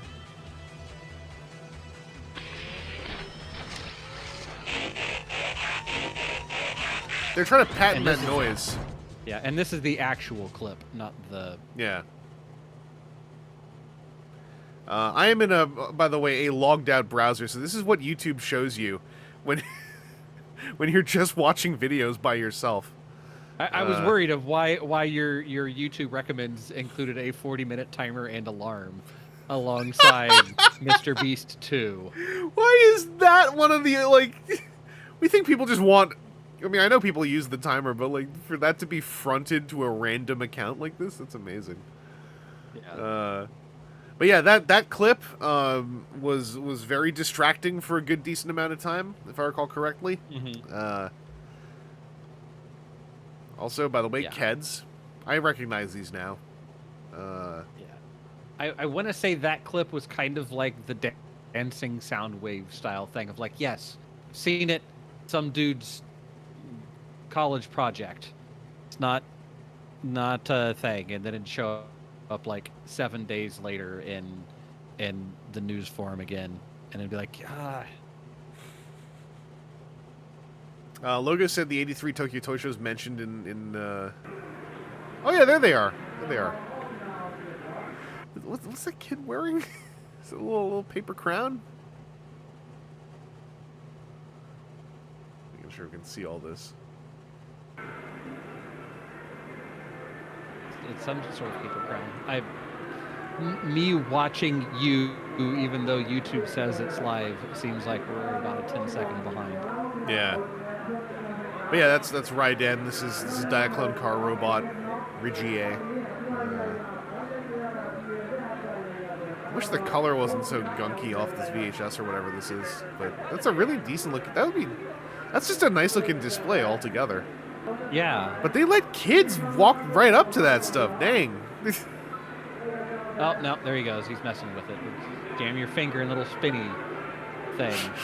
I can't say Timmy because that's not a default Japanese child boy name, but... Oh, the watch robots even were... Okay. I could see how Hasbro sees, like, some of those dioramas and just, like, starts having little sparks firing off in their brains.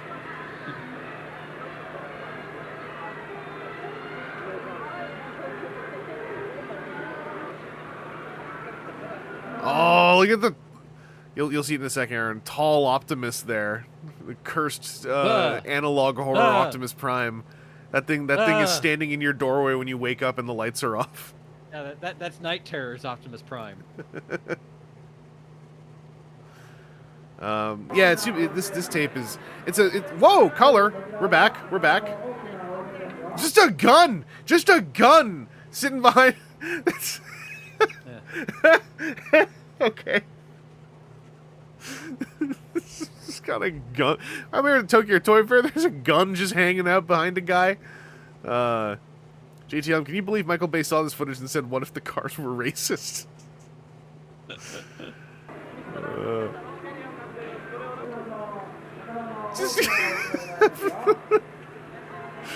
There's just a kid just playing around with his little gun, just whatever. Whoever this Takara guy is just speed running the transformation. The way he's waving that pistol around looks like he's making demands. Yeah. You're all gonna walk out of here in the next half hour. Just 100 million yen in a briefcase. This guy's trigger discipline sucks. This Malkaisis. Good fashion. Striped shirts, let's go. Griff said, I think he just shot out one of the pellets. Okay, that makes sense. And yeah, the revolver robot just chilling out there and getting passed over. This is some Koro Q stuff, I think. This is before the CEO or whatever of Takara tried to make a life-size one and ruined his company almost. These are Diaclone things, I think. Oh no, I can't tell. No, this is something else. If there's a place that somebody needs to feed a video into AI to clean it up, Yeah. let's go for this one. I realize this might be a little bit, well, I can turn it down here.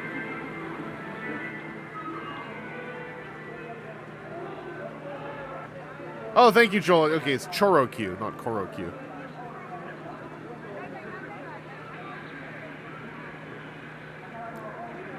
This is just adorable to watch. Okay, I don't know, that's like something powering up with a battery, like charging up with a battery. that's like a mini RC car, but in 1983.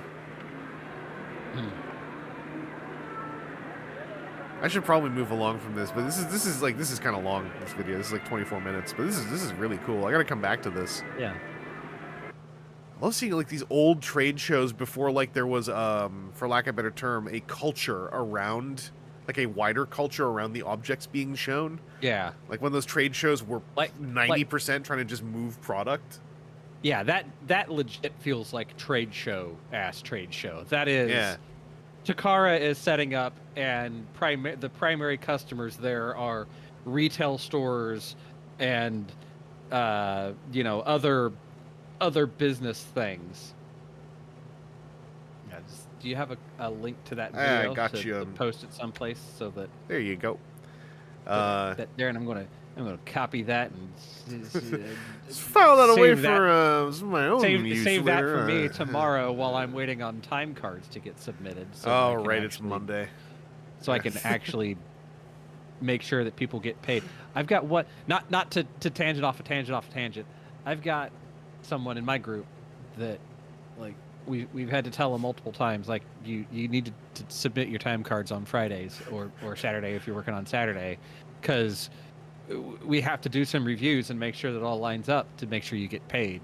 And he's like, oh yeah, and then regardless, every Monday it's like, hey, so oh yeah, do you not want to get paid? Because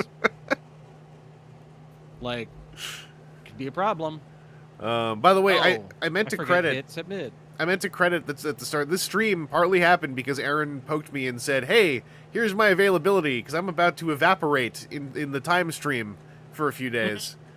Yeah, You think this is going back in time? Next week, this upcoming weekend, I'm going to be in the 1700s. Yeah, Aaron's going back to the 1700s for some good old hopefully not sustaining like a critical injury while back there. It's been a few years since I've sustained a critical injury there. I almost cut off a finger once. So yeah. I mean, hopefully nobody sustains a critical injury back because I mean, there's less usable medical tech back then. Rebel, I know we're past it, but what appears to be footage from my LM? No, it doesn't. It appears to be some guy's YouTube. Yeah, this wasn't on YouTube back then, just to be clear. Like, this was making the rounds in a very, like... It was making the rounds in a way that made it very believable in 06. That, like, oh, I guess this is test footage. And then the guy who made it, I think... Especially weird, though, at least for this, is, like, the film cell on the side of a thing. Like...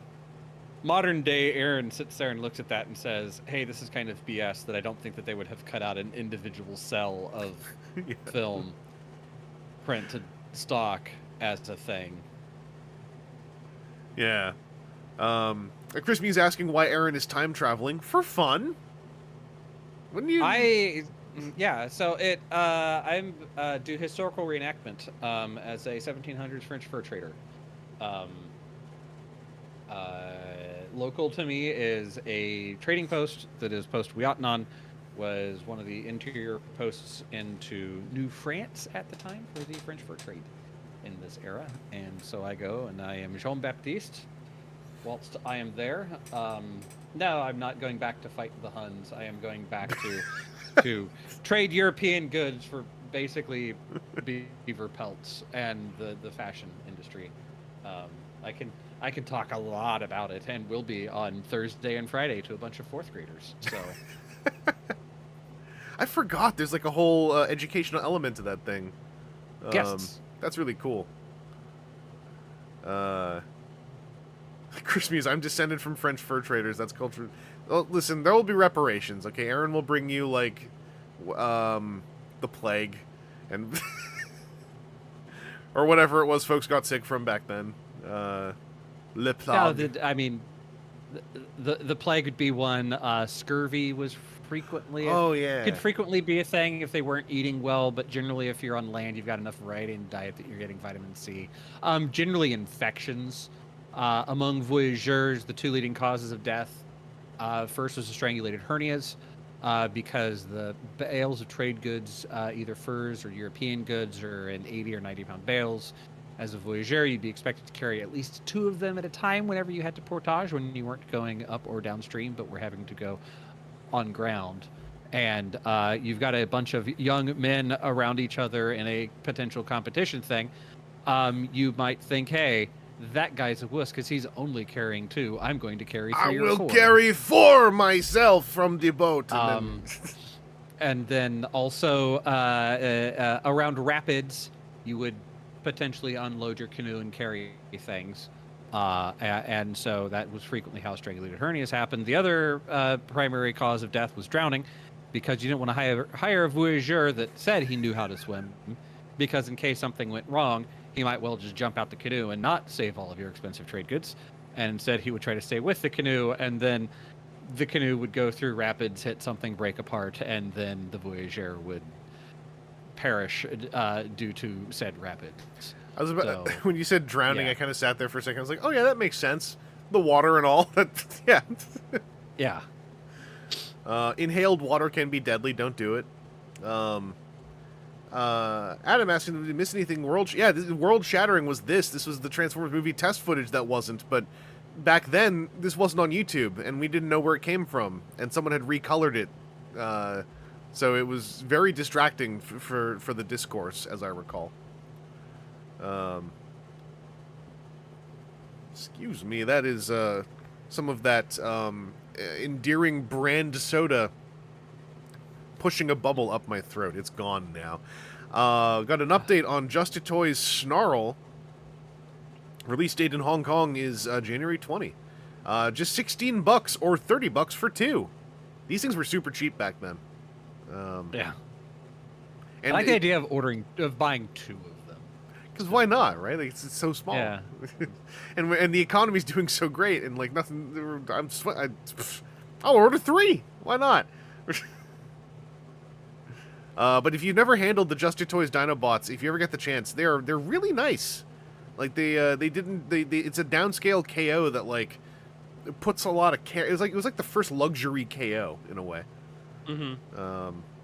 How far are we from inhaling a World's Smallest Toys Transformers Ravage? I don't remember precisely when. Yeah, we are after that point, because so like these Dinobots kicked off after, I think, Hasbro or Takara basically said, or Takara, because it World's Smallest is all Takara stuff, right? Yeah. After they said like, hey, we did 4 of them or 6 of them or whatever the actual release was, and that was it.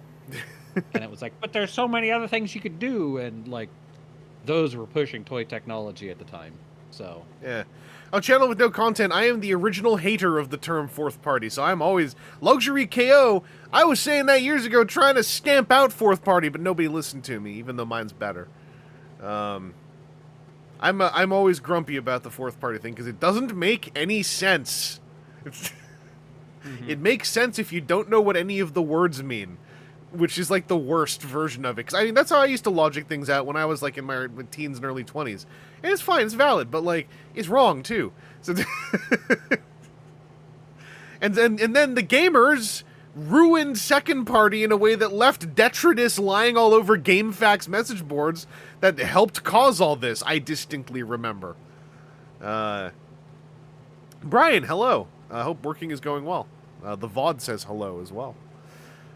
New images of Short Round, Repugnus, and Exilion, not Excellion, and Double Clutch showing the real color scheme. That's still not going to be Double Clutch when that comes out. Exilion available now at Walmart, by the way.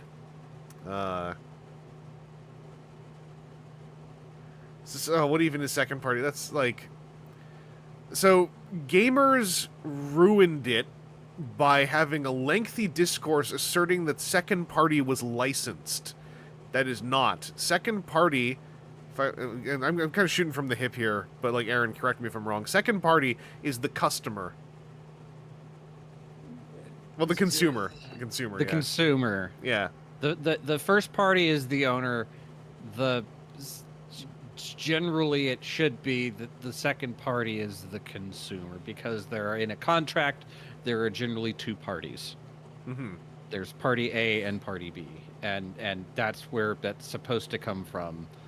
But then second party kind of became like licensee in some places, and then the consumer's just not thought about, but still you're talking a contract because it's like, yeah, you know, Hasbro owns Transformers, but they're not going to make, again, Transformers sheets.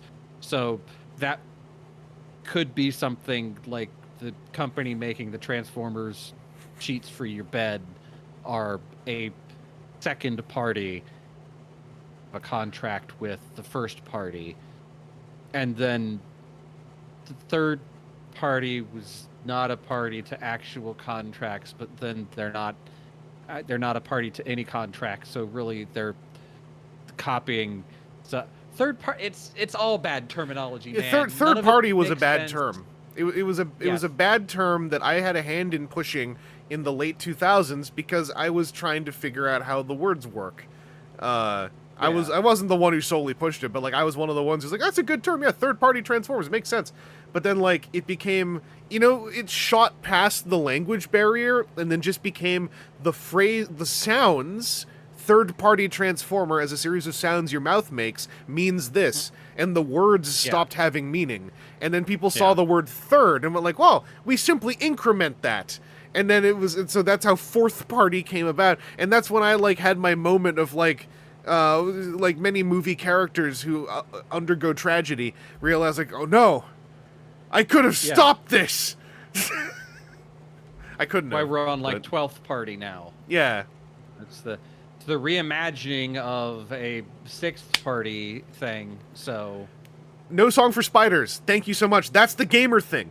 Quote, as a fan of rare video games on the internet in the early 2000s, I apologize on behalf of everyone for screwing up the term second party. It was the gamers! I distinctly remember this, because that spilled onto TFW, at least, and it was people doing call to authority to threads on GameFAQs about why a second party is this way, to which some of us would then do call to authority to the dictionary, and then we'd start slamming them together.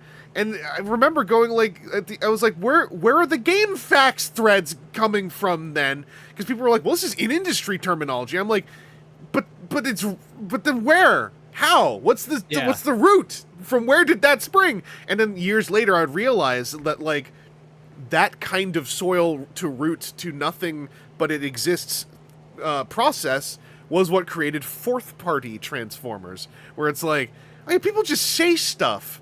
And if you keep saying it over and over again, then you... Turns out that's how language works. As soon as it's been said multiple times and people understand what you're saying, you've put something into the lexicon, and then it exists. Yeah.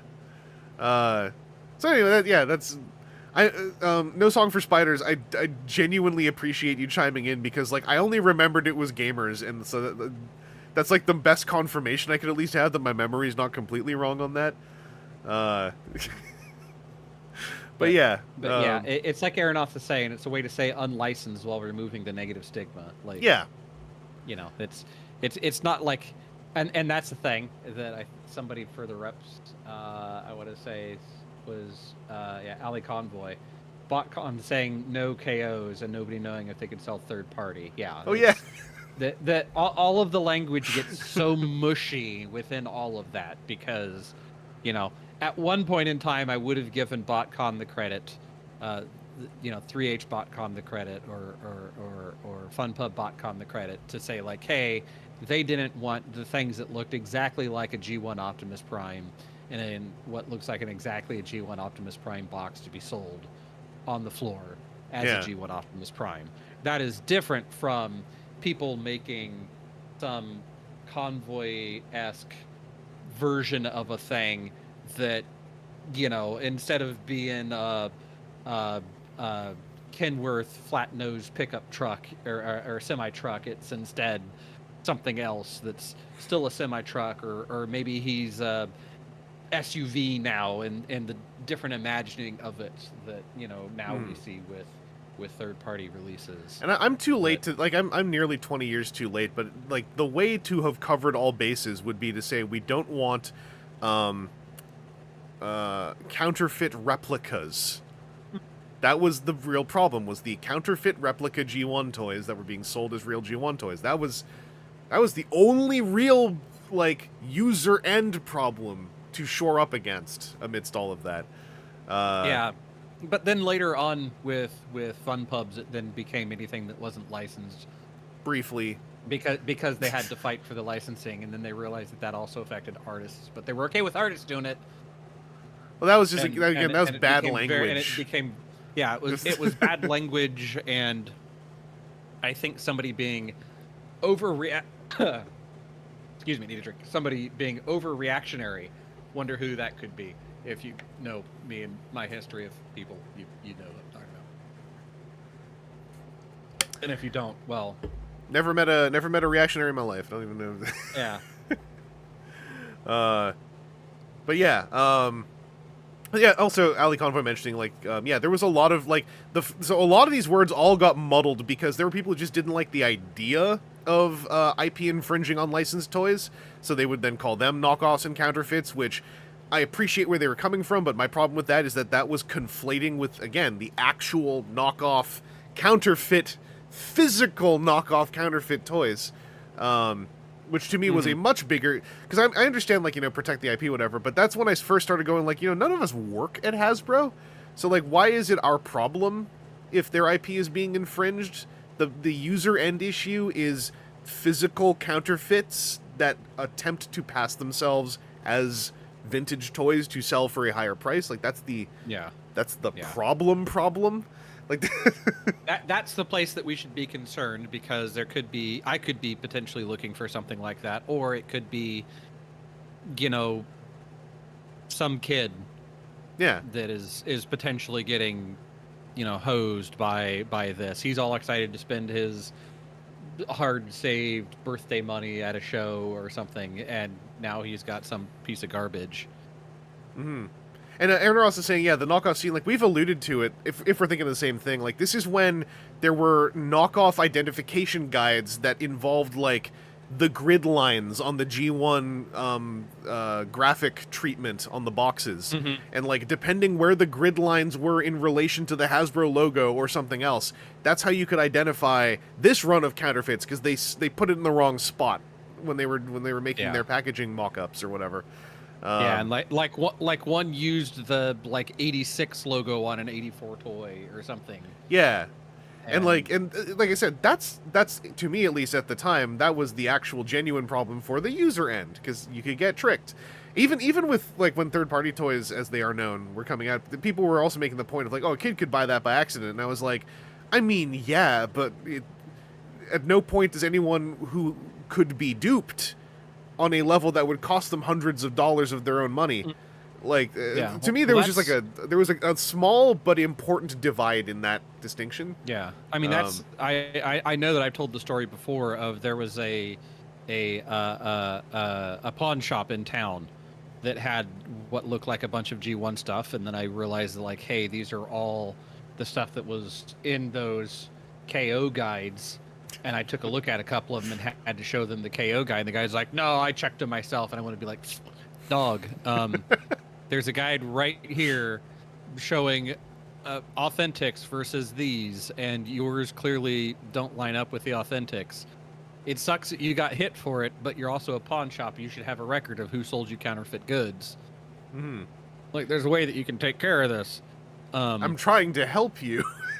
Yeah, but hubris is a thing, so whatever. Volkais is mentioning, I forgot about this, TF Source had ended up accidentally selling knockoff Encore Metroplexes at one point. And Rodimus Supreme, like, that's why, like, I'm fine, the derogatory nature of the language on third-party toys, I'm gonna do this for the context, I don't even mind going derogatory, because, like, that's why I always default to IP infringing, because they are. And, like, that's fine. It's not my IP, so, you know, it happens. But, yeah, the KOs thing bothered me even back in, like, 08, 09, because I was like, this is directly conflating with actual physical KOs that have existed for, like, a decade or more. And this is way too muddy to start lumping it all together because you don't like the existence of one of them. Like, that's too mushy. when we have plenty of other insulting words you could use if you want to, like IP infringing. No one ever picked up on that one, too, by the way. Another one I thought of to try to help everybody. They're all like, friggin' luxury KO. Pff, no, IP infringing. I'd rather call them counterfeits and knockoffs. And it's like, that word's used, though. Someone already used the word. I'm giving you a new one. But it also gets into the 90% rule, where you can have a red truck that turns into a robot so long as it doesn't look within so close of what Hasbro has recorded as Optimus Prime, and hey, whole lot of gray areas. Yeah. Also, I saw, this is kind of funny, Karina saying, would Metal Cardbot have passed the no knockoffs BotCon rule? Because the current purveyors of BotCon are now also the sole purveyors of Metal Cardbot's North American release so far. They released some info recently where it was through the BotCon emailing list, if I understood correctly, and now it seems like it's unclear. I think it's still, the intent is they're going to sell through an Amazon storefront as well as their own site, but now there's a lot more like, you should come to our site to buy them, and it's like, that feels stinkier to me than selling them through, like, a shelf or a whole, I don't know. I'm not going to say Amazon's less stinky. I almost did, and I was like, well, I don't believe that. But, yeah, it's, I don't know. I think also that stuff, to close that tangent, but, like, to book it, that stuff I think is possibly also, like, having to adjust for the horrific nature of trying to bring in anything made overseas as an American company right now. So I'm willing to give the benefit of the doubt that, like, there is a level of trying to just cope with the current environment. But also, they had funny size class names. They had the one for the big truck, these called Road Warrior class, which is sort of funny. Shiny metal and chrome. Yeah. Keep screaming, "Witness me!" for no reason. It's just very confusing. And now I remember that's Nicholas Hoult, by the way. I'm getting better at associating that role with him. Diamond Select, by the way, trying to associate themselves with the Matrix of Leadership. I think that this sold. This looks familiar. This is the Diamond Matrix Leadership replica. And held one or two of those, I believe. Yeah. Yeah, this thing existed with the knobs on the side. Like, those always look weird to me. I don't know why. Like, on a large-scale version. Mm-hmm. Autobot Motion Globe. I don't entirely understand what that is. I have no photos of it. ReproLabels.com to create a Transformers faction symbol, create a faction symbol contest reminder. I forgot if the person who won this was in the text chat at some point. I can't remember. Y'all talking about... I'm talking about well, yeah, he was Lex Luthor. And bald guys. I've seen Nicholas Hoult in non-bald roles, though. He was in Nosferatu. He was the good part of Renfield. Griff, yes, okay, thank you. I thought so. So this is the Griff timeline update here.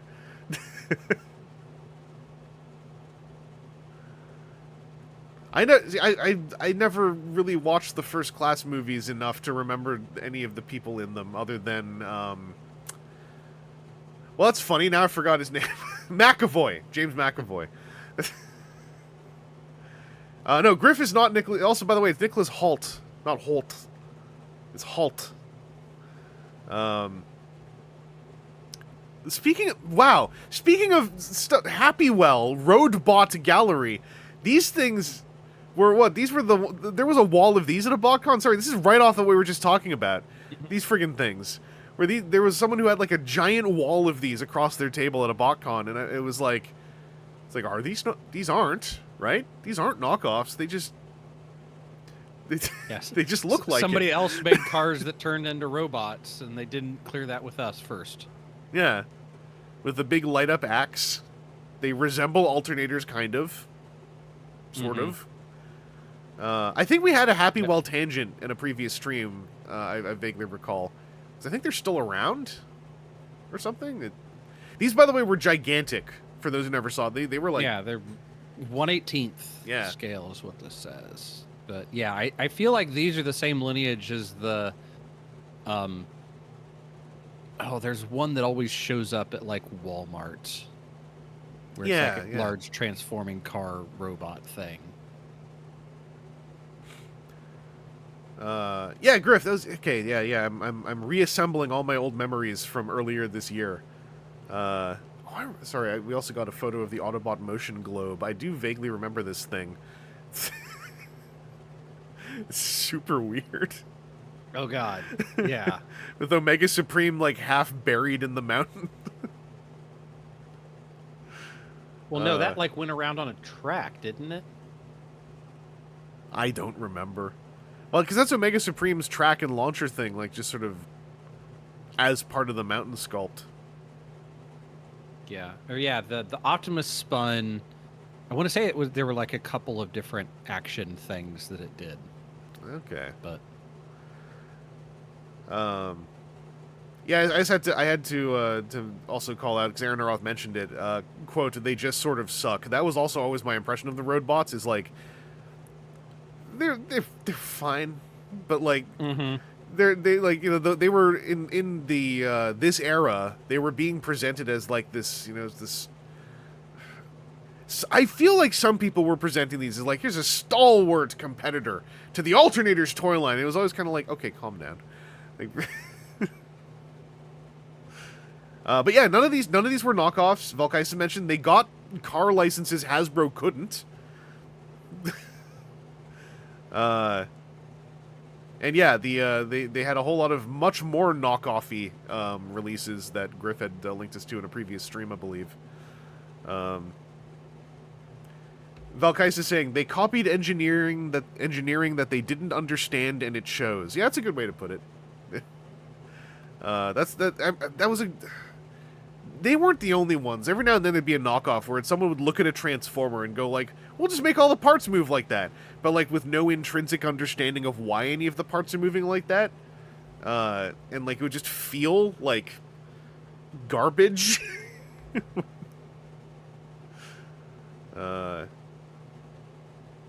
Lucky Draw Galaxy Convoy images, for those who dabble in the Tony Prito lifestyle.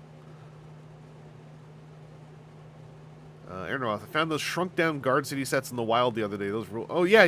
The are the shrunk down Guard City ones also on picture frame boxes, or were they something else? Because I remember there's the picture frame combiner KOs, but I'd swear that there was a downsized one. I don't know. I'm kind of going off foggy memories. Was there a Lucky Draw Leo Breaker or Wing Saber to combine with this? I think there might have been a Wing Saber, but I cannot remember. I'm staring off into space as I'm eating a Tim Tam here. Apologies. At least it's a Tim Tam. The downsized ones were on cards. Oh, okay. Yeah, blister packs. All right. Oh! Okay, I remember. You have just witnessed a neuron reconnecting. I remember those blister pack things. Yeah.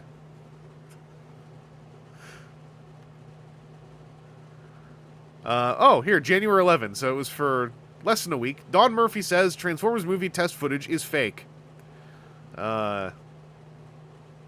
we have a quote, though, or this is just going to be the picture again? Yeah.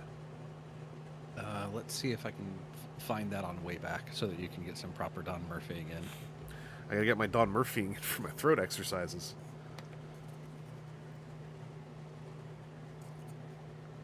Wayback Machine's not archived that URL. Damn it! TFW content update, new Transformers toy reviews online from Scantron, Omegas Prime, and Mag Jr. with a whole bunch of these.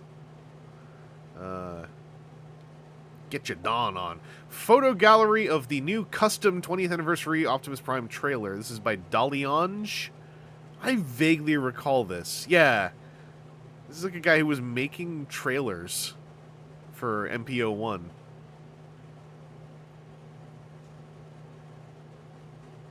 I remember saying the name Daliange a lot for a while.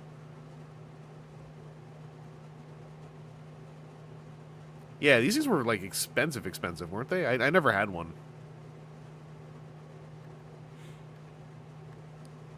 Yeah, I remember saying them, thinking it was neat, and then not too terribly long after they actually like did the later release of of the Masterpiece Prime. Yeah, it was MPO4. They had a trailer. Yeah. Yeah. Like, yeah, we made a trailer. Turns out that's easy enough. I But was we didn't always think that you'd want it. I was always an MPO1 papercraft cardboard trailer truther. To this day, I still have it. It still survives. Yeah, it was pre-3D printing. I never myself really caught up on how Daliange made them. Like if he had access to a factory or something, or if he just had an operation he was doing to put them together. We also got some official photos of Dark Crumple Zone and Cybertron Defense Scator shot. I was just looking at my Dark Crumple Zone last week while trying and failing to find Noise Maze and Soundwave. I don't know where they are. I combed through the entire basement trying to figure out where the hell they were. I found Noise Maze's packaging. I found, I think, American Sideways' Force Chip. And I found Galaxy Force Sound Blaster. So I found specifically everything I wasn't looking for, which only made me even more confused. So that's next time I go out west, that's my main quest, is I'm going to figure out where those two are, but I'm also going to do more sorting of my pre-2011 Transformers that are kind of mixed around a bunch of bins. Well, no, the Japanese release was, I thought it was called MP1 when it came, like, not O1, but it was, like, MP1 as, like, a bit. Yeah, okay, sorry, Ali Convoy just said that. Never mind. And then the North American release was 20th Anniversary Optimus Prime. Colloquially Masterpiece. But Masterpiece was never supposed to be a toy line. It was going to be, like, a one-and-done celebration. This is a bunch of names. Traceber or murdered. I love consonants. I love Sky Shad. It's my. That's a good one. Armor Scat. I love my armor scat.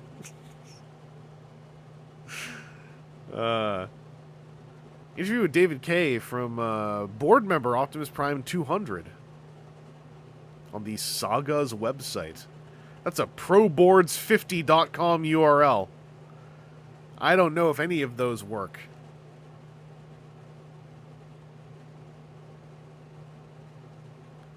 What was the one without diecast? If it would have been the American 20th Anniversary Prime, but I can't remember. Now, the only difference to the American was the shorter smokestacks. Yeah, because the diecast was not in alternators, but that also meant doing different toolings. Yeah. With alternators, they had less diecast than the Japanese Banaltech guys. So damaged by looking at old internet. Yeah. No one on Earth said Banaltech for over a decade till us, and then we ruined it. And yeah. We reintroduced it into the time stream. But then there ended up being, there's the original 20th Anniversary Prime, but then there was at least one other release of that toy, and I never, like, I had an MP1, so I never really paid attention to the North American releases that much, because there's also one with a trailer, and this is all before, like, Year of the Horse and etc. Okay, Valkaisis, there are no all-plastic MP Optimus Primes. Because the 20th, because I recall they never did new toolings for it. They did, like, the weird scorch marks that nobody liked. Mm-hmm. Only if not so much that the scorch marks were bad in concept, but just they came out looking kind of poopy. And then there was, like, I want to say there was a scorch markless one. I mean, Valkaisis, if you have all of them, I just defer to to the line that would exist over there. DVD edition that didn't have the weird scorch marks. Okay. Joel Adler, I just checked. Every single digit MP had no leading 0. Rodimus was MP9, not MP09. Dang! I got reprogrammed. I keep throwing the O in for no reason. You go to O1 because of MP10. Yeah, I Maybe? just started doing it, and No, O1. I hate that stuff because I hate it when it's You started doing a bit, and then the bit started doing you. No, everyone. It's what we talked about before. Everyone would just say it, and I would just I'd hear the words or the noises, and I just start. And it's because there's one I noticed that I don't like, and I've yelled about this before. Is when people add .0 to like a version 2 of something, and that always bothers me. Pull up our universe list. Yeah. No, that's different though. That's fine because those mean something. I mean, like when people are like Universe 2.0 or something like that, where I was like, it's just Universe 2. It's just the second universe line. There was no universe. Like, there's no, unless we start inventing things. There's no Universe 1.7 until we had the list made, obviously. But that's for Spring. That's for Springen's purview. That's. Robot Lorekeeper, do you think people started feeling like they were going crazy when Generation 1 was gaining traction? That's Hasbro's fault. Because in the 90s, in the mid to early 90s, they dropped Generation 2. So they set the precedent of a Generation 2 themselves. I call that different. Joel Adler, Last Shot Convoy, who had the retooling for the Last Shot thing, is MP01L. That is probably part of what messed up everything. Was calling one of them 01. I don't know.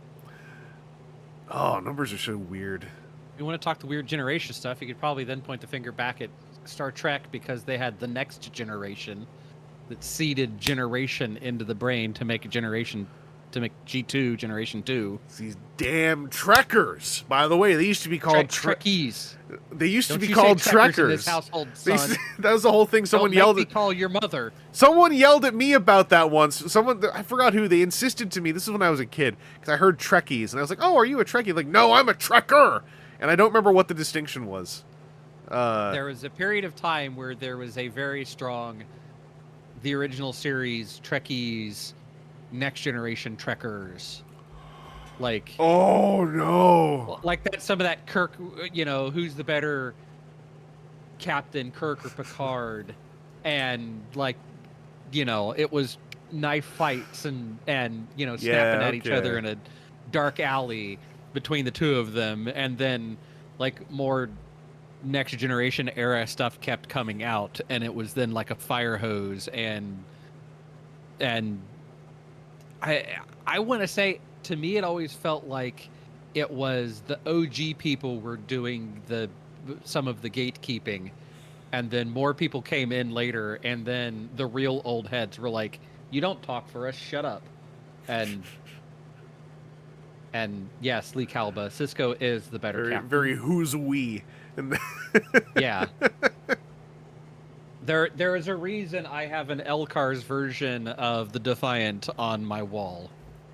Mostly because Alfie bought it for me, but also, like, pretty cool shit. That was part of what drew me to Star Trek Captain's Chair, is because Cisco was in the first, base board game box they did, and with thematics involved. And so, whenever there's a Star Trek games thing, I always get drawn in if they actually put Cisco in immediately. That always gets me excited. Griff, I forgot Hasbro's weird usage of Masterpiece. They first used it on Starscream, but didn't use number designations till 6 years later on Acid Storm, who's MP01. I forgot about that. Yeah, and wasn't it one of the Datsuns was like MP2 or 3 or something like that? Like, and then they were in the big weird, the Datsun in the middle of the giant void in the huge box. Anyway, where am I here? Cybertron Soundwave release date moved up to March. AFA graded Transformers. Oh dang, 85 to 95 plus grading. Oh, woo. Whew. My hands are hot just reading that. Don't slab your toys. Don't slab your cards.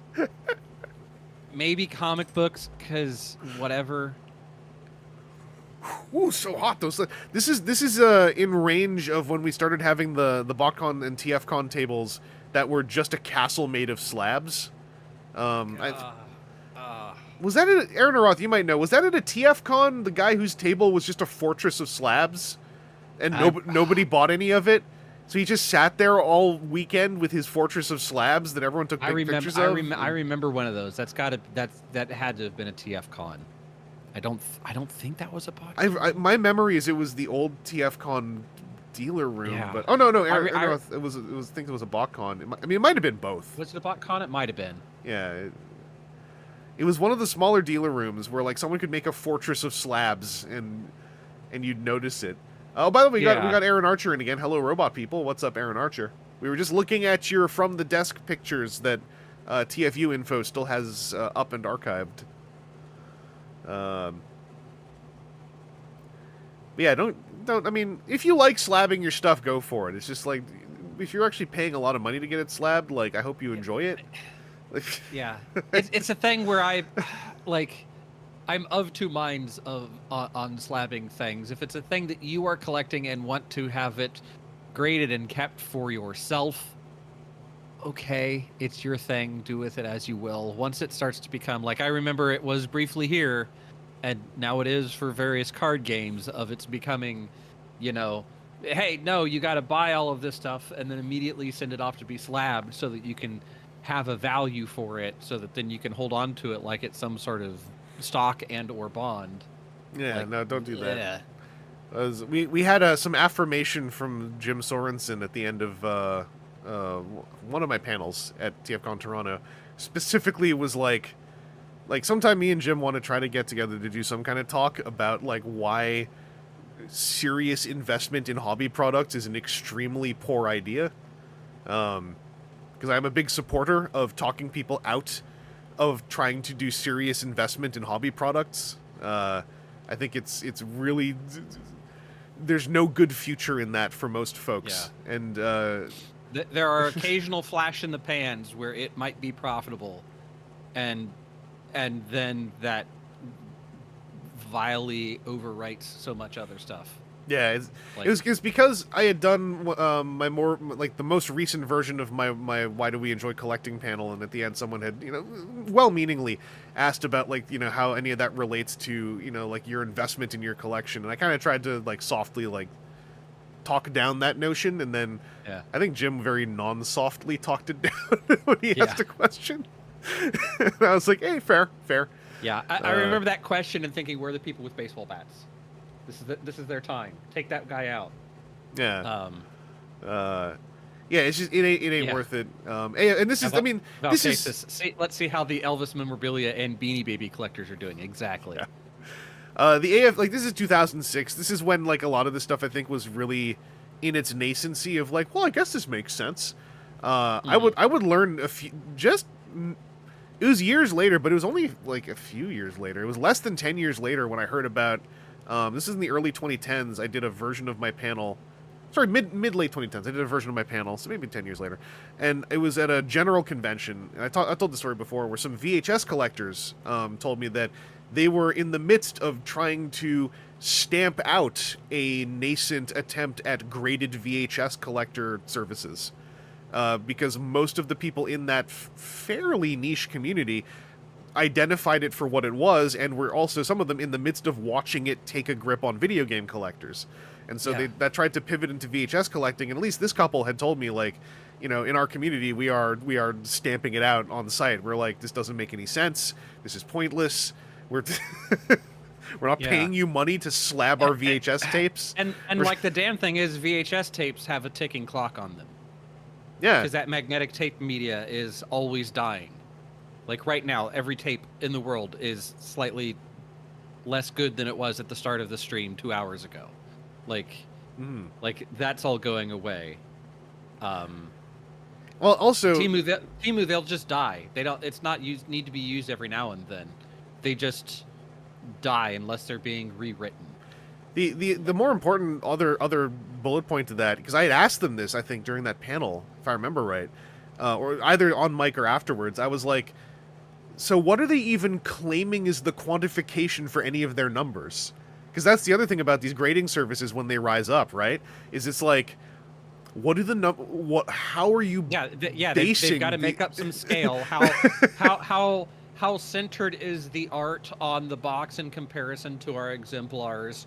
How is there any shelf wear? Is there any corner wear? Is the plastic wrap still sealed? How centered is the crimp on the plastic wrap? I can come up with a bunch of nonsense grading metrics and how then many come up with air bubbles? Come up with what a percentage point. How many air bubbles are in the glue holding the bubble on the card? Yeah. How many other things entirely out of your control? Glue irregularities only can bring your score down by 7 points out of the total 100. But only if they're massively bad does it the whole 7. Very fair. Generally, very fair. it's per dit, it's a half a point, and per glob, it's a full point. And we all obviously know what dits and globs are because like we're not stupid. We're not newbie. Oh, you don't. It's okay. You're a newbie. That's fine. You know what I'll tell you. I'll give you. Usually I knock off $10 per dit and 8 per glob. I'm gonna give you 12 and 10 off per dit and glob on this piece I can sell you. That's otherwise near gem mint. It's a 74.7. It's. Yeah.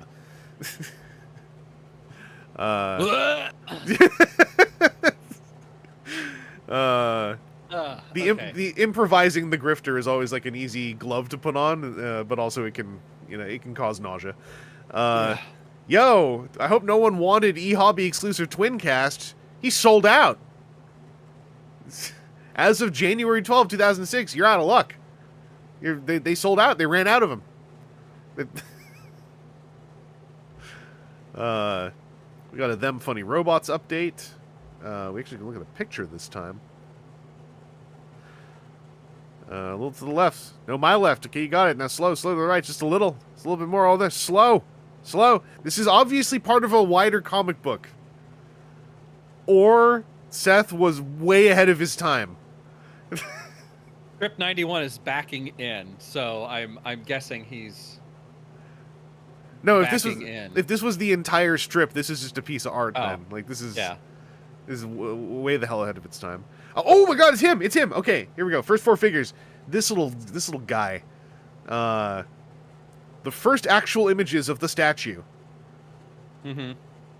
I remember this. I still remember this ends badly, but this is the first actual images of the statue. So it stays very true to the original concept and the 3D render we've seen before. This is an AFX exclusive in the US and a Forbidden Planet exclusive in the United Kingdom. I bet this will all be fine. IDW to offer a free Transformers comic on Free Comic Book Day. That's fair and valid. As they should probably do on Free Comic Book Day. Oh, this is the Fantastic Four bit. And we talked about this before, I think. Because it's the Mole Man creature Devastator coming up. That's Invisible Woman pose. That's etc. etc. Because I remember we had a convo about that. Transformers movie video game rumor Activision to produce. I think they did. The 07. I'm sure that first movie had a couple of shovelware-ish games. The Xbox 360 game for the 07 movie is hot garbage trash. I bought it day one and was very upset by the end of day one. Thank goodness for the DS games. Those were good. We got the Drag Race 2-pack on eBay with Hot Shot and Override. I mean, it's neat. Mm-hmm. It's a big old wide card right there. Yeah. And again, those aren't repacks. Those are both sealed onto the same card. Mm-hmm. It's versus. Yeah. They're having a race. There was some text blurb at the top, but it was too pixeled. I couldn't make it out. 10th anniversary front and back of packagings. We've got this from Chinese seller TF Fans. So this was us getting. Oh yeah, there's that the non-chippy Transmetal Rat Trap. I kind of wish I'd picked that up. And for those who just got here, we discovered early on apparently the Build-A-Figure Transmutate is now incredibly expensive. At least like $30 US per component expensive. So if you got one, treat it nice. Or if you have like the third of one, consider selling that third to someone who needs it.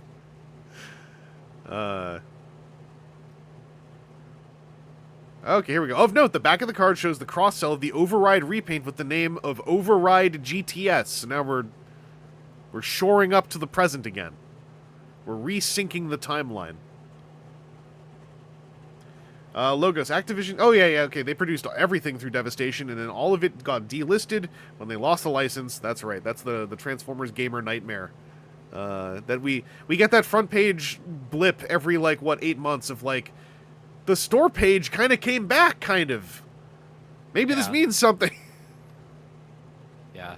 Occasionally somebody at Activision kicks the server that had that on there, and it shows up as as a thing that exists and is attached to your Steam account, and then people get very excited that means that they're going to be reissuing or remastering the game or some nonsense, and then it goes away again, and everybody goes, oh. Here is the one of the stolen Chinese seller photos of the Build-A-Figure. Once again, this is the classic way that you'd get these, is like someone taking a photo of it, usually for the sake of a sales thing on eBay or somewhere else. It was all real nice and simple. I think it's like, I think now it's becoming more common knowledge, but there was a period where I had fun, like, telling people that, like, it wasn't always like a weird, like, that it was briefly a different weird cutthroat thing, but we were all getting it off eBay, and then, like, before then it was still just all, like, people wanting to sell a thing they had. And yeah, Lee, if you bought it on Steam, at least, like, they leave it for you to re-download if you actually bought it, which still kind of, like, it's a positive thing, but it always kind of makes me go, like, I hope this doesn't change. Like, I'm always waiting for the day we get that really bad news item where it's like, what is it, like, Gaben has vanished from the face of the earth, Steam under new management, at which point me and everyone else go running to download everything that we've bought on Steam. yeah. So as long as we still have easy access to it. But yeah, there's always the yo-ho-ho, but if I don't have to do that, I'm so much more amenable to, like, if I pay you $5 and I can download it forever. Okay, more listings for Cybertron. We got some of that Hotch. Ultraminsus. Wait, what? Where? Oh, Ultraminus. We got some of that Scatlug, some of that Scatscra. It's my favorite music genre variant. Got a Them Funny Robots frame once again. Let me just get this here right quick. What are you doing now? To open them up out of the box. BBTS Vintage Department. I remember this. This used to, like, this kind of doesn't exist much anymore, right? Like, them having old toys or used toys. Big Bad, I think occasionally, like, I don't think that they're buying nearly as much. Yeah. There was somebody, is it the Chosen Prime that occasionally will have, like, yeah, at least vintage stuff show up? At shows, they'll also have, like, loose stuff in Ziplocs or whatever. Like, they acquire collection pieces. Yeah, who was the other one? Captured Prey? I think so. But I think it's been a while since I've seen Captured Prey at a show. I don't know. Yeah. Vendors, man. Timu, they have lots of old toys. That's because they've stood there for years. Yeah, they didn't, like, delist anything, but they have leftovers. But this was like a whole... I remember feeling like, wow, they got a vintage section. They're like my one-stop shop. Woo! Which was not the case, but... TF Source? Yeah, I think it's TF Source and Captured Prey that are more frequently in the, like, hey, we'll buy your collection. Although I feel like the Chosen Prime... Hey, you know what? Put some ad copy out if you're still doing it. Yeah, the Chosen Prime has sell your collection at the top on their, like, banner. Well, there you top, okay. So, all right. Yeah, we'll buy your collection for cash. If you're looking to consolidate or sell your collection, we would like the opportunity to purchase your items. We are 24 hours away from Griff winning the Create a Transformers faction symbol contest. Legends of Cybertron, Optimus Prime Reaper. Oh, yeah, I have this thing, I think. This is like the red and black. Yeah, the Legends one. Because it has the really funny vehicle mode, because it's just Legends.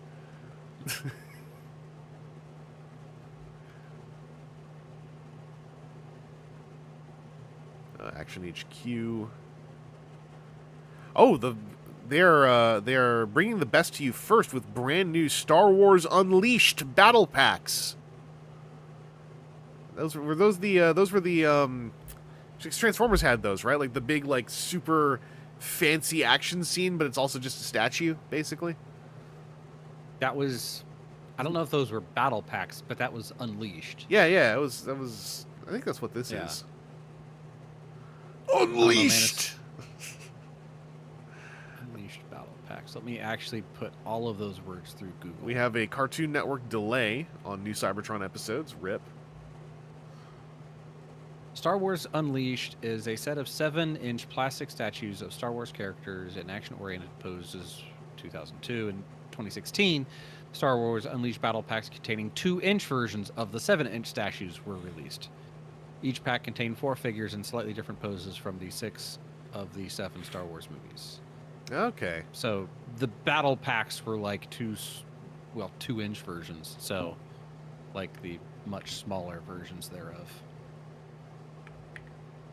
I'm just trying to copy a URL. Ali Convoy actually got us the David Kaye interview from that ProBoards URL. Oh, it didn't paste with the HTTP. Excuse me a second. There you go. I'm just going to do a quick scroll on this.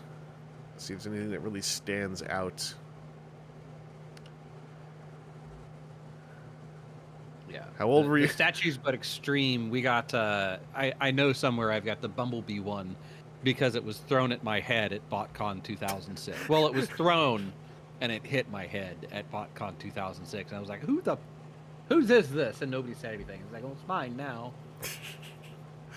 I like this first question. How old were you when you first decided to do voice acting? And David Kaye's like, well, I was cast as General Hawk in 1989. That's cute.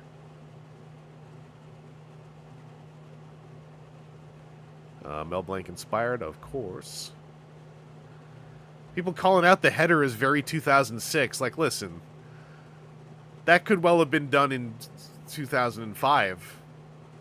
You don't know what year this was made? Oh, Griff! Okay, so this was not Griff's Repro Labels contest, so we don't know who won this one. That's... dumb son of a... I'd swear that someone chimed in about it, though. I'm not sure what. When you first got into voice acting, how did it make you feel? Fulfilled, but not for long.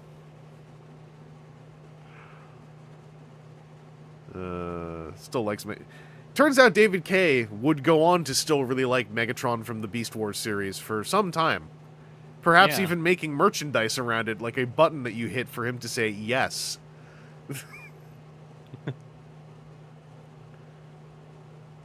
Yeah, this is...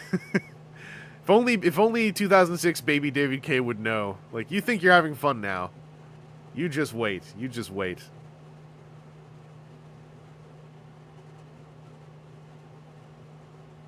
I love... Oh, yeah, the Beast Machine's questions to the actors back then.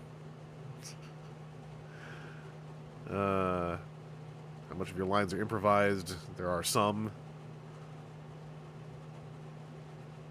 This is like very much like also the tone of like a classic BotCon Q&A. Just like, do you like Transformers? You know? Super cute.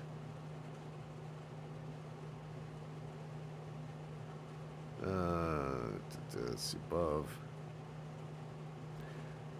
Like, I'm not reading through all of it out loud because a lot of it is kind of like very rote Q&A, but there's just a very adorable youthfulness to it.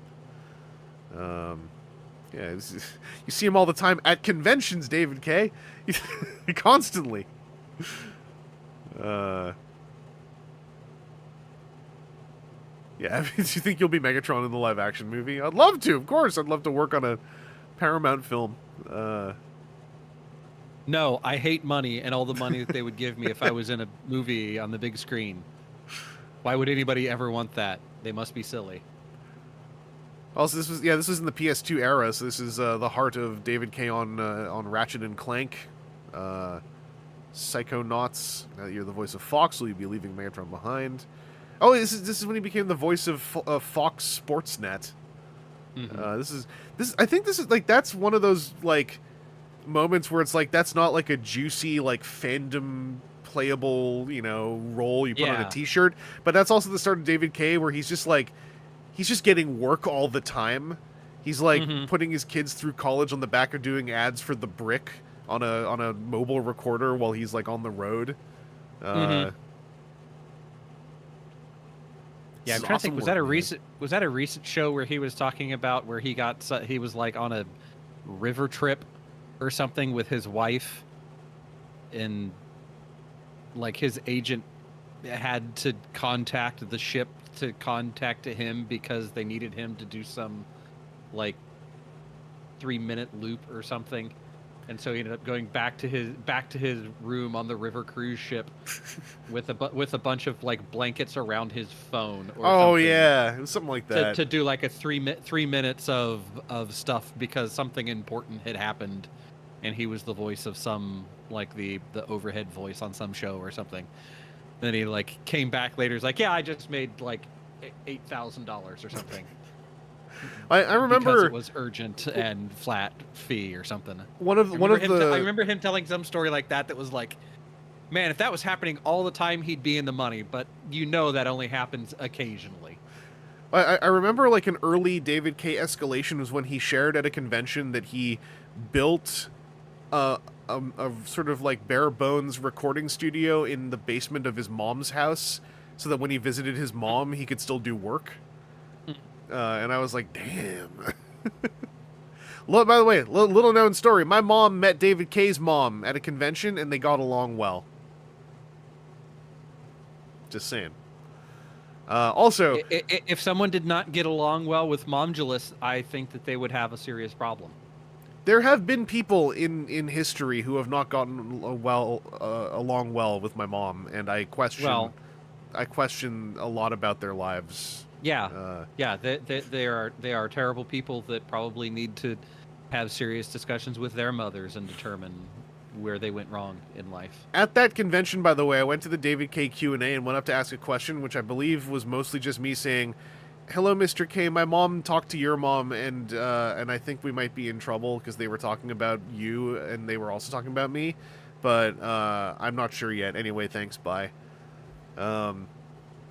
Then Kaye's mom starts using your middle name. Your mom starts using David's middle name. Oh no, we're in trouble now. That would be very interesting. Also, I found some very good 2006 posting. This is very wholesome, by the way. I don't mean this as like cringe watch nonsense. I just think this is cute because this is not how people post anymore. We got a Woot. We got an Uber awesome. Yeah. This is very mid 2000s posting. This is mostly just people being kind and saying, like, you did a great job with the interview. I think that's really cute, too. Mm-hmm. Cute, non-derogatory, by the way. Cute affirmation. Yeah. Or affirmation cute. Whatever. All it's missing is glomp. So true. I wanted to see if the rest of this site works at all in archive.org. And this is a classic 2000s message board. It's an entire message board, and then like how many topics are in this subforum? 1, 2. Mm-hmm. how many posts are in this subforum? 12. Like, this is just someone who got themselves, a ProBoards account where you can just make a message board covered in ads for you and your friends. Like, this is classic. This is what a Discord server used to be. Except you can actually look at these. Maybe that's not great for everybody. I'm not sure. Toy reviews from... I want Let's see. Oh! Because I noticed up here, they also have the chat box. And there's still stuff in here, too. The last thing said in May was Rift Race saying, hey, everyone. And then nobody ever replied. No, wait a second. 3, okay. That's backwards. That was... Yeah, it's backwards. 3 May 06, yeah. Man, Op 2006 really wanted to talk to everyone. Optime saying, you know, I never used a regular forum like this. I grew up when Discord was still prevalent. Oh, dang. Are you our new, extremely young viewer of the history? Wait, when Discord was still prevalent, is there something now past Discord? No, but Discord is, I think, very much now in the realm of what, like, IRC was for those of us in the 2000s, where it's like, it's just the thing that's always been there. Okay. Okay. Born in 07. All right. No, this is we've had, so if you're born in 07, that is 18 years ago. No, wait, is that the right math? Well, 07 is a year after the news that we're doing right now. Yeah. So that's fine. We had something like that in the 03 thing. Like we've it is one of the features of the news dive. In fact, it's something I enjoy, where we have folks who are like on both ends of the age spectrum and everything in between, all reliving old internet. I think it's a beautiful thing. By the way, on the legal adult age spectrum, who are supposed to actually be on the website. I don't think anything else here is going to work. Nope. Dang. Oh, wait, if you were born in 07, that means... Yeah, okay, we had this back in the first 03 streams. We have our viewer whose existence is predated by the news we're looking at. yeah. We're back. All right. I don't think the archive is working on anything else here, so I'm going to move along. Oh, dang. New IDW miniseries. Steam-driven Transformers back in the 1800s by Chuck Dixon. Called Hearts of Steel. That looks kind of cooler than the... Yeah. It's like a photorealistic kind of layer. I really like idea. I really like the way the cowcatcher gut looks on that rearward robot. Yeah, Ted McKeever with the just finished inked cover for #1. And now, only 19 years later, there are official toys of these guys. Yeah. Oh, Chuck Dixon went Comicsgate? That sucks. Oh, well. At least baby Chuck Dixon of 2006 ideally had no idea what he was in for. Very G1 box art posture complimentary. I see it, Connor. Yeah. Infiltration #1 shipping this Wednesday. Oh, here we go. Don Murphy time. Michael and Ian toured Toronto. Not sure. They toured Boston. Probably a no. The feeling was Boston seemed small for what we wanted. They worked on the budget. The lower number is within reach. Michael, Roberto, and Alex continue to make the third act grow and prosper. The friggin' script was called done last year. A while ago last year. DreamWorks and Paramount continue to merge and mesh and figure out how it all works. No voice actors yet. Ian gets it. Tom gets it now, at least for Cullen and Welker. The other producer who I seldom mention resists. We are approaching the gate. While the film could, you understand, still not happen, it is looking very, very good that it will. Until someone says action, any movie can crash. It happened last September on Cool Breeze. I don't know anymore.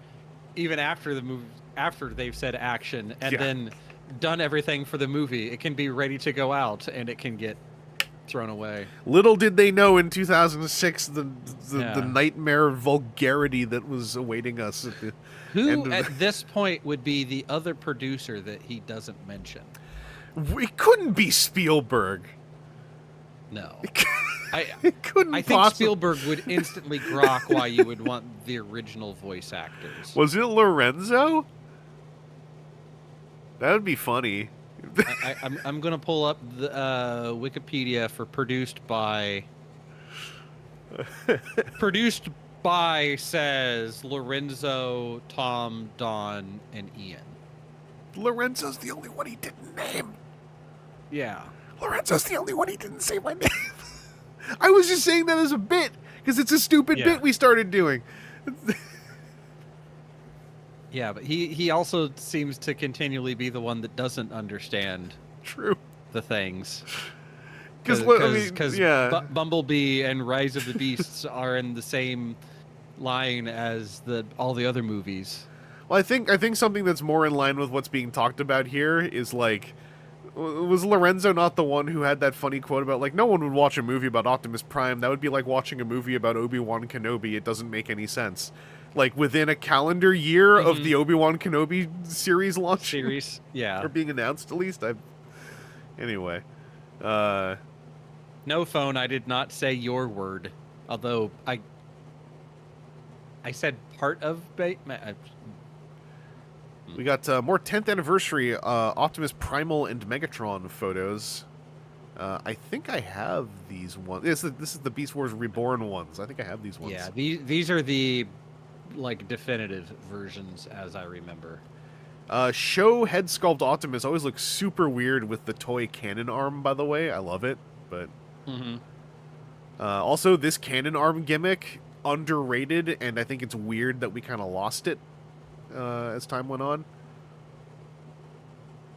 The masterpiece just has it like rise up out of the forearms. Well, it's the show ones. Being like the whole arm peels apart. Yeah, it's the show ones that would just pop up. Yeah. Whereas, yeah, this thing, like, there's some cool, like, body horror elements to this, of, like, just this gorilla, this degloved gorilla arm just, like, flapping around. The skull mace, where is that skull from? Whose skull is at the end of that string? You know, Optimus Minor is simply a rank, not a name. Official pictures of Alternators Roll Bar and Ricochet and Star Wars Transformers Wave 2, thanks to Bill's Toys and Games. All we have to look at, though, is this. That's Ricochet. They gave that head to a fossilizer, didn't they? Yeah, there's a fossilizer that has, like, at least a similar style head, if I recall correctly. New Generation 1 God Jinrai knockoff, thanks to Terry Kwok from the Hong Kong Transformers News Group. An undersized God Jinrai knockoff. So this may be the first undersized knockoff to come complete with a God Bomber as well. I vaguely recall this. I more so vaguely recall undersized God Jinrai, but... Fire gutsy oranges and golds, too. Yeah. It'd be cool if some of these were still floating around. Yeah. Yeah, if there's a place where it's kind of disappointing that it didn't continue to be. Like, somebody went through and made everything for that, and it just doesn't exist anymore. Because those that have similar molds as the real ones. Yeah, and if it's undersized, it's just like... Yeah. Maybe the molds were just made of lead or something, and they melted after one use.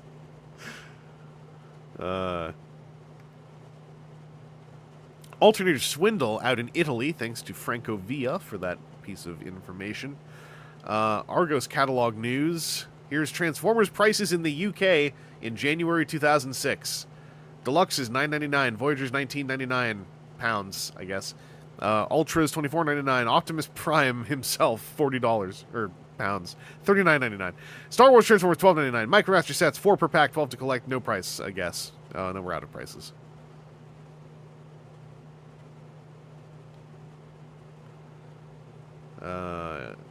Legends of Cybertron Sunstorm.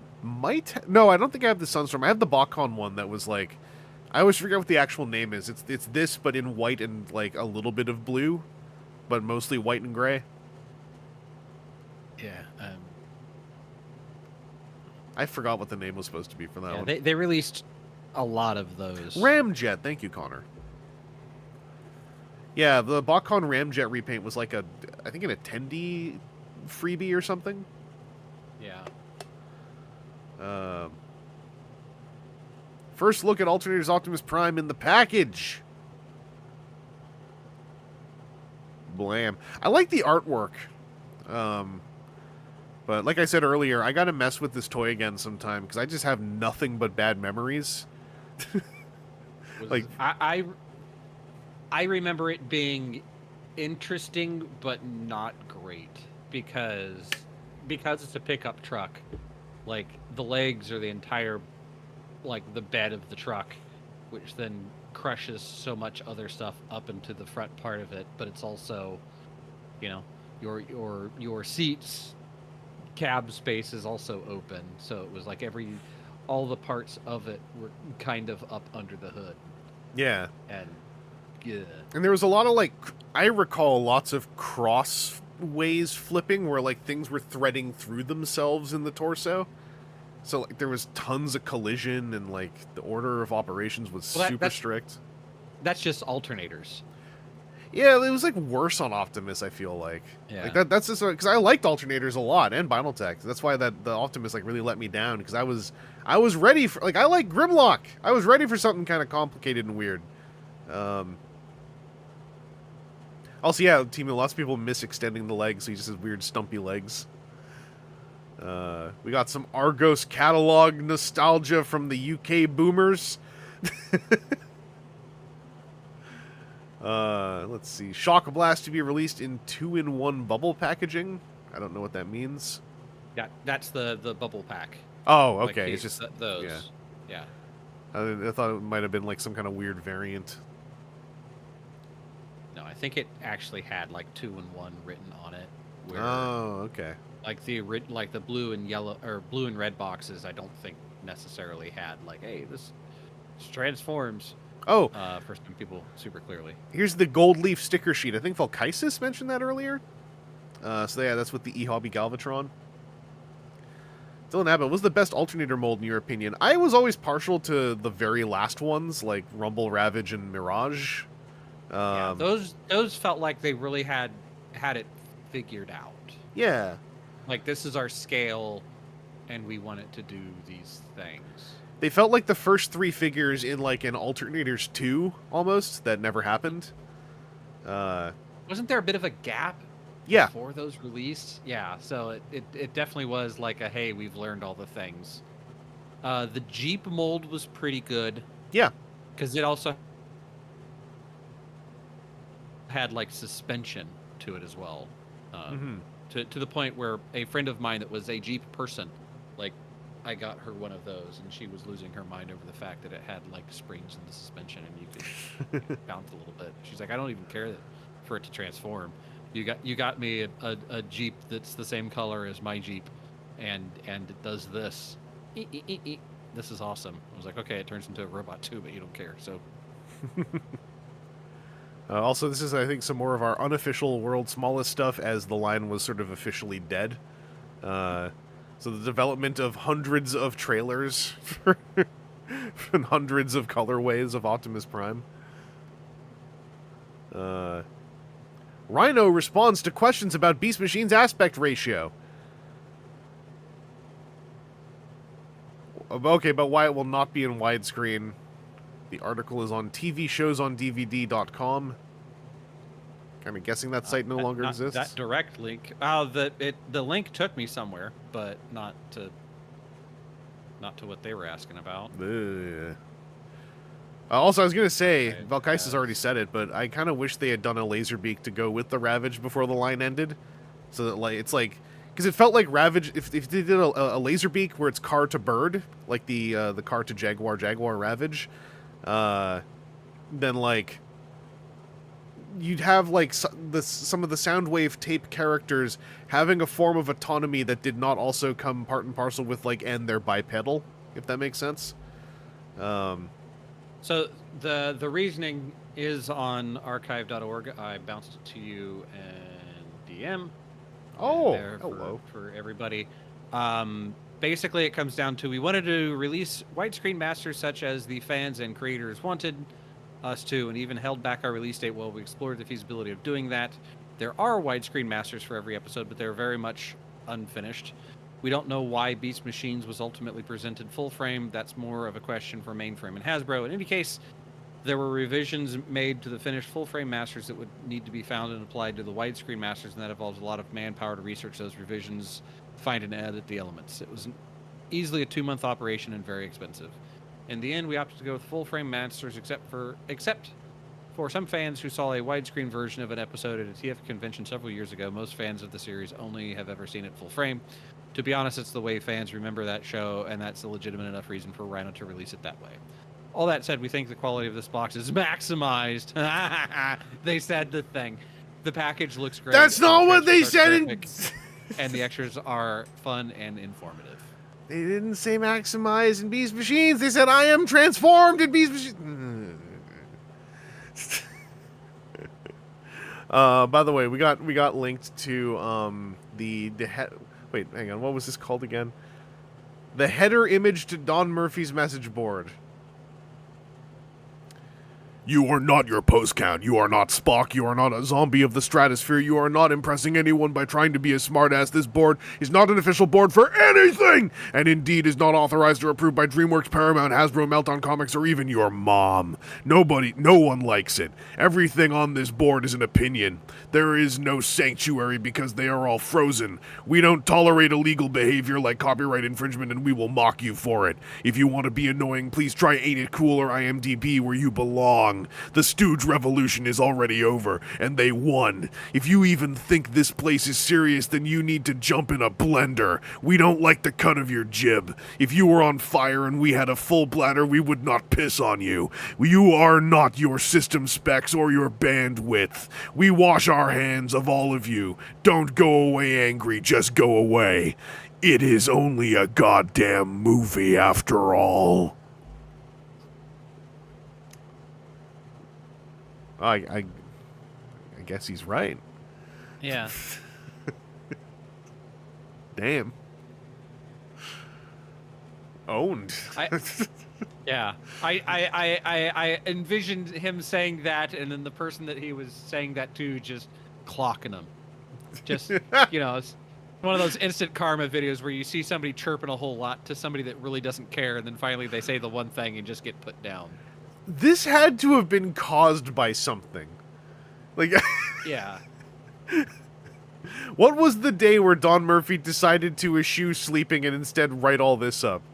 Like, Hollywood cocaine, man. Somebody said something on his board. It got him upset right after he did a real big rip. Oh, like, you are not Spock. Like, where did that come from? What's a zombie of the stratosphere? Vague posting your website header. Yeah. Or below, keep your Jesus God in heaven. This is nourishing levels of mid-2000s posting.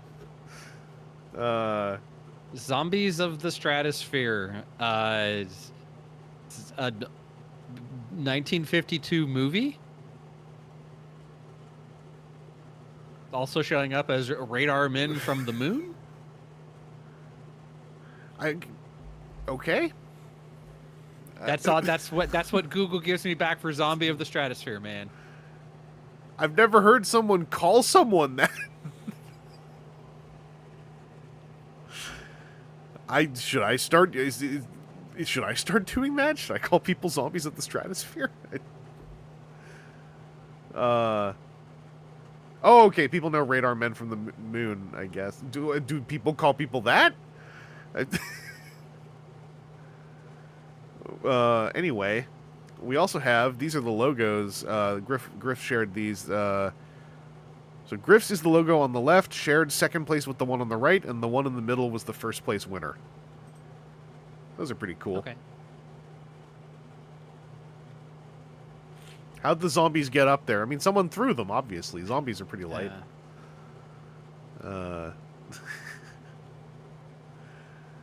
Transformers Cybertron released in Ireland in January 18, 2006.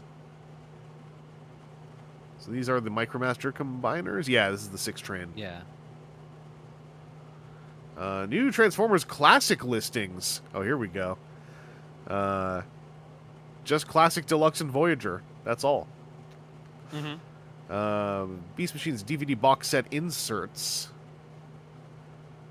Oh, Optimus Primal looks so awkward in the shot. He's twisting back a quarter shot. He's double twisting and kind of thrusting his ass out a little bit. Silverbolt looks like man standing there emoji. Black Arachnia looks like she wasn't ready for the photo. Rat Trap is a contractually obligated person that's not like all the rest. Be it a person of color, handicapped person. You've all seen those university brochures. Come on. Cheetor and Night Scream are both attempting to do a dynamic pose, but they didn't do anything with their legs. I can't get over the thrusting ass on Optimus Primal. Like, that's really...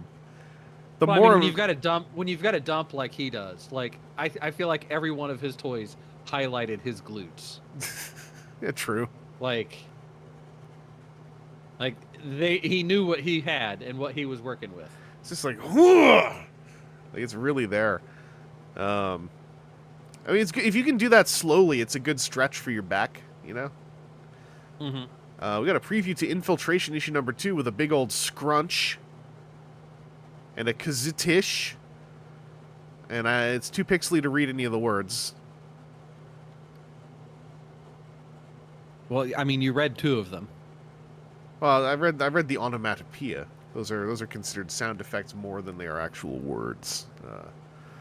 They are words in the form of lettering.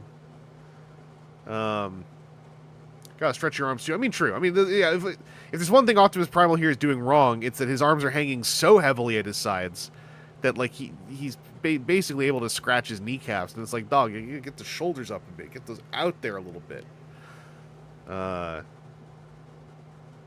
Battle Charger stocks way up in early IDW.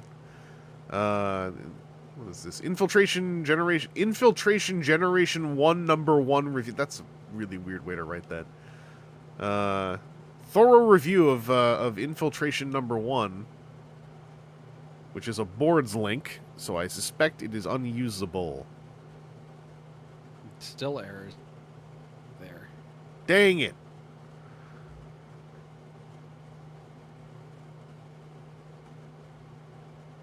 Cybertron Menasor prototype at TF Auctions. That's some good-ass classic test shotting right there. That smear, that swirl smear in the white plastic, that's some good stuff. Oh. That was just, I don't know, what's next in line, shoot it. Throw the pellets in. Just yeah. That's still cleaning out the black that was in the last hopper. Just, I don't know, what do we have? White? Okay, sure. White, the remainder of the black, I don't know. This is some other stuff. It's in maroon. Not to sound like a super old guy, but, like, why don't they do test shots like this anymore? With just, like, random splotches and stuff. Like, I would love to see some of that. I'd wager that they still probably do for the FEP ones, for, like, the first engineering, like, the first time they shoot it. Yeah. It's just we never see those anymore. Take pictures of it. This stuff looks so cool. Yeah, well, I mean, I don't think Hasbro wants their early stuff getting out. Like, the people that would do that now are good and media trained pretty well. Damn it. To not just be like, hey, look at this vomitus that, like, 5 people are really going to enjoy and everybody else is going to judge us upon for the next 6 months. Take the pictures, save them for a year, and then when you do your end-of-year recap, go like, by the way, here's all the funny FEP ones we made. Yeah. I would love to see Although, that really, stuff. I wonder if with their modern productions, like, if what this used to be is the, you know, initial engineering prototypes, if that's even being done anymore. No, true. Because they're going to be much more heavy into CAD and being able to have, like, additive manufacturing methods versus, like, hey, we're maybe they've got some version of CNC to cut the tooling and then we just need to tune it up versus the other. I mean, I'm recalling, this is years ago, but I'm assuming this must still be part of the process. Didn't they have a whole thing about, like, having the world's biggest 3D printers or something? Or, like, the most intense 3D printing tech that they could use to rapid prototype rough shapes? Yeah, so, I mean, so additive manufacturing... Oh, Lee mentioned already, yeah. For a very long time, yeah. Where, you know, you'd be able to... like old school resin printers were a thing that I remember seeing in the late 90s. So it's been a thing. It's just a matter of like how worth it is it for a lot of that versus what went into it. And if the process that you'd have to do to have it come out the other end isn't part of your process, like if you're not, you know, modeling it in 3D, it's not worth it to you to have a 3D printer that requires you to have modeled it in 3D, right? Yeah. Because then it's steps to get it there. Well, I remember one of Hasbro's big selling points. It wasn't really as Transformers relevant. It was that their printer, and this is years back, but they were like, our printer can print assembled like hinges for basic action figure bucks and stuff. And I remember thinking like that must be great for Marvel Legends, or G.I. Joe, I guess, because that seems like the kind of place where that would be more relevant. Yeah, that's, I mean, anybody that's able to do additive manufacturing, you'd be able to do that. That's just based off of the design, and so long as you can keep your tolerances tight, because you can do that. You can make articulated 3D printed parts on a Prusa or any of the modern 3D printers. Yeah. Oh, we got some clutch stuff off the. Hang on, we got some clutch stuff off the Alternate chat. Number one, Logos found that review. I wanted to see how someone wrote a review about this stuff, like back in 06. Look at this, the spoiler space! Oh, that's good. The non-spoiler reaction. Interesting take on this new approach to the story, trying to retain the aura that the robots really are meant to be in disguise on Earth, something that's rarely ever executed in the past this effectively. Oh, this is meaty stuff. Hang on, I won't read all of this. I'm gonna copy the links. I can throw it in here.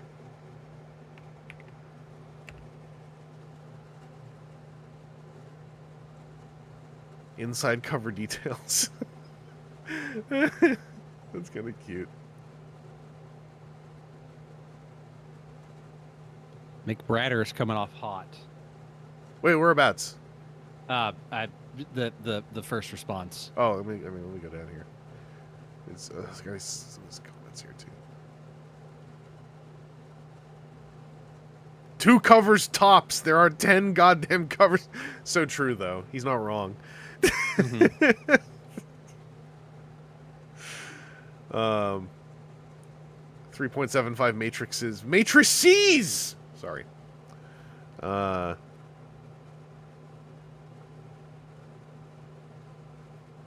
And I'll go like 3 more down from McBratter's. Oh no! An this is what opinion. we talked about at the panel. We're finding us now. Oh, this is so messed up. I thought it was all right. It's trying for the reveal of the robots as the cliffhanger deal that Dreamwave's first G1 series did, only way better and more entertainingly. Less cryptic military bases, more car chases, dash highlighting technically we had a Transformers action scene in the first issue, only they were in alt mode the entire time. Anyway, I've got good hopes. It looks like the robot modes are ready to go and stuff should get more in the swing of things starting next issue. And yeah, I didn't know about the 10 covers thing. That's awful. I'd go as far as saying they should stop that now before it cacks the Infiltration series halfway through. I've had that PFP for years. Bradder's made that for me. Well, that PFP is actually from the future. Because that's animated Vangelus. Yeah, this is actually just on the board. Yeah, this isn't an archive.org thing. Yeah, I could go in there and post right now. So could all of you. But Aaron, did you post? Did you post in here? No, I didn't. I did a quick pan through to see if I had or not. Damn it! Oh, we'll try. Also, by the way, just bouncing off of this, it was also shared. Here is. Hang on, let me go find this. Ali Convo got this. Before and after the redesign TFW screenshot. So here's before the redesign and after the redesign, for those who want to see the jump. I have very warm memories of this color scheme, and to this day, I think this color scheme is still, like, the best one that the site ever had. I think it's like dark mode, but better, and I miss it still. There was a period in time where I thought you could change what your scheme was. There was. I'm really sure there was. And I don't know if that still exists. There is. This is such a glowing color scheme. Browsing preference. You click on your name, and then you go to preferences, and right at the top there's style. Use default style TFW 2005, 2016, 1080, bit darker, 1280. Is one of them the dark blue one? I'm trying here. Wait, where's the style thing in here? I clicked on my name. Username. Yeah. And then preferences. I think they're all variations of the TFW 2016 style. Where's preferences in here?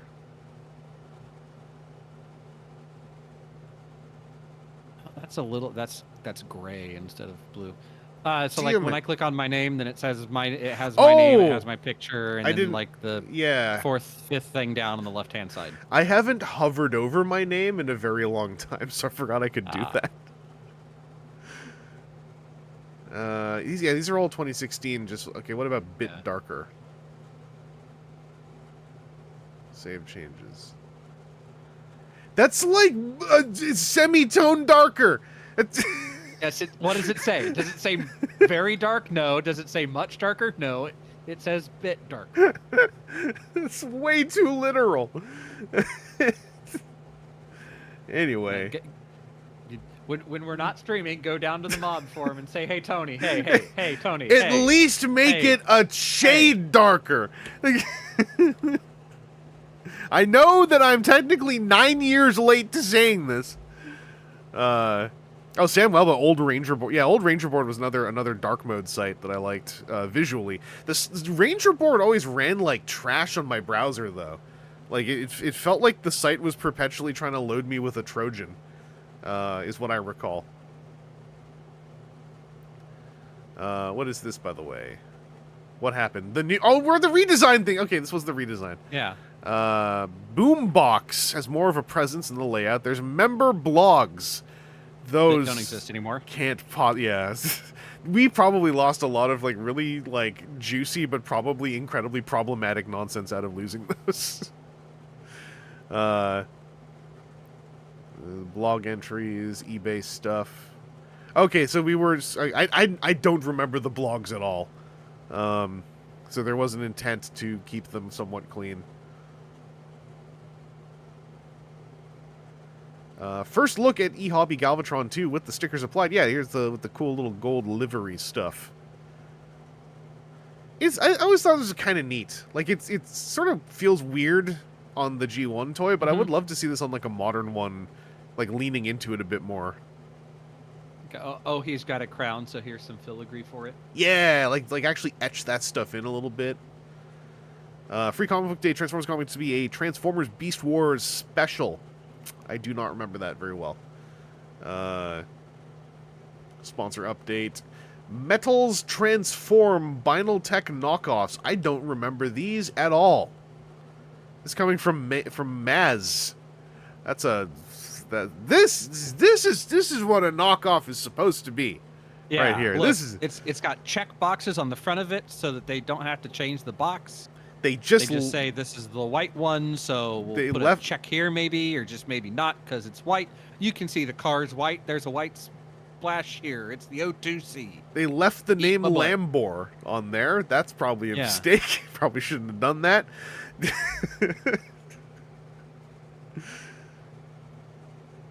Wrong car. No, it's a knockoff. They can call it whatever they want. We're now calling her Override GTS. So here's again, this is what we would have as toy leak images. This one on a piece of paper, I think. Looks like foam. Oh, yeah, yeah. A piece of foam paper, I think. Mm-hmm. Uh, Like that closed cell sheet foam that they'll wrap around things before shipping it. yeah. Legends of Cybertron, by the way. This was I remember this specific one, Thundercracker, being a pretty dang cool, like, Legends toy. Oh,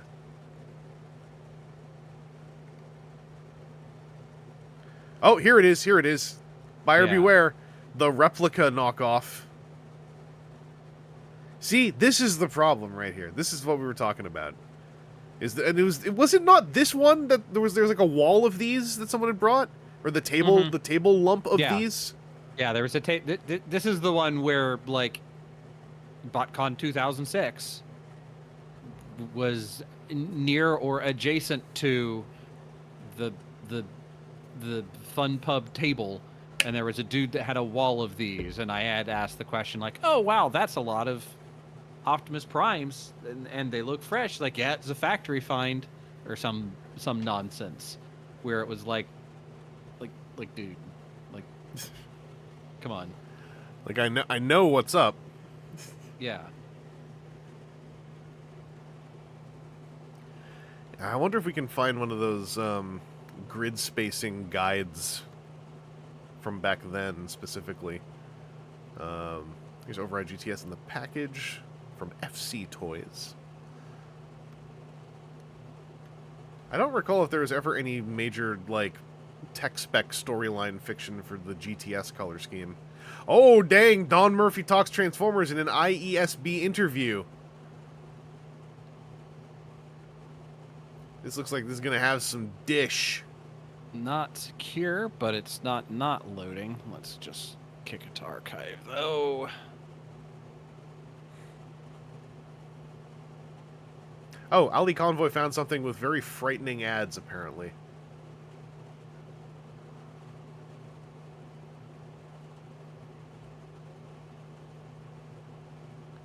Wait, what? Oh, here we go. Warning, this is really weird. Okay. I'm about to get weirded out over here. Don Murphy isn't angry, he's just misunderstood. That's a line. Sure.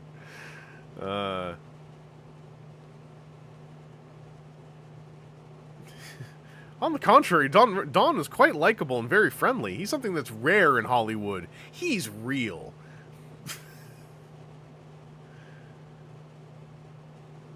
I'm at Jim Henson Studios, formerly Charlie Chaplin Studio. Windows Media Player downloads or QuickTime downloads? It's a video!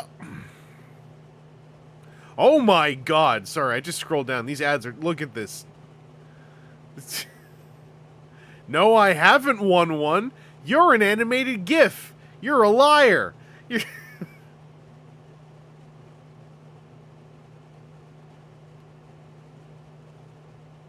Free TV. 42-inch Samsung or Panasonic HD TV? For me? Warning, yeah. I'm assuming none of these work. Yeah, those links don't seem like they're working. Doesn't seem like Wayback downloaded the videos. Ugh. Well, in Canada, we have the Beast Wars 10th anniversary and Scout Class Wave 5 with another illegible Walmart receipt right down there. Crumpled even, so that you couldn't read it if you wanted to. When I was editing the panel and we mentioned these, I was like, I hope we actually see some, and so far we have had our dividends come in. Also, the big warning label, because there's an electronic item in the form of the DVD, I believe. Oh, really? In Canada, that can cause a safety problem? Well, no, because Cheetor doesn't have a DVD in the back of it. Yeah. One. I'm confused. Huh. Okay.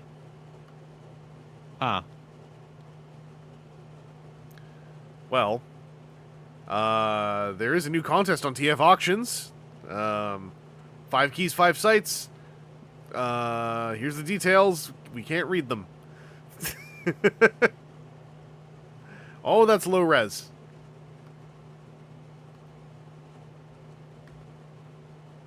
Alternators Skids transformation correction details.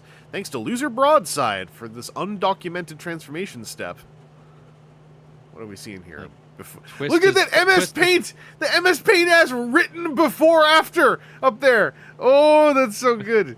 Mass flash. Looks like you rotate his pelvis a little bit, make him stand up a little straighter, I guess. He looks better in the before. I mean, this is. I don't know. We don't have a from the front though. You're just talking about Optimus pushing his donk out, like. Yeah, I was gonna say. Photo taken on top of a printer. Oh yeah, it's a Canon. Oh, the backpack is compressed more. I see. That makes sense. I love the giant shadow from the flash bulb. That's.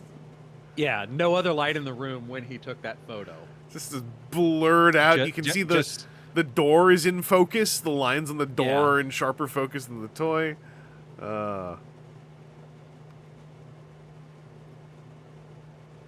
Just ragging on Loser Broadside 19 years later. Listen, we all have to suffer the stones and hails or whatever the phrase is of what we did 19 years ago with potato cameras. Timu, autofocus I don't think existed back then.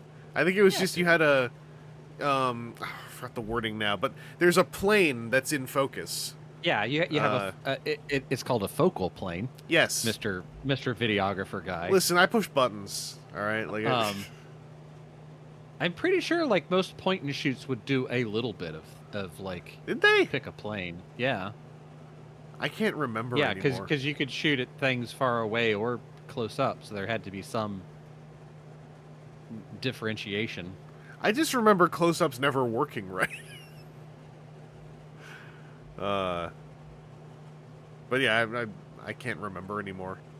Did they not have an AI assistant to focus back then? I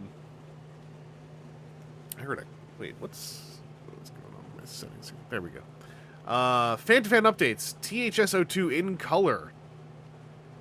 So this is the mysterious tiny Optimus, who's a pretty fun toy. I like mine, but I don't remember paying money for it.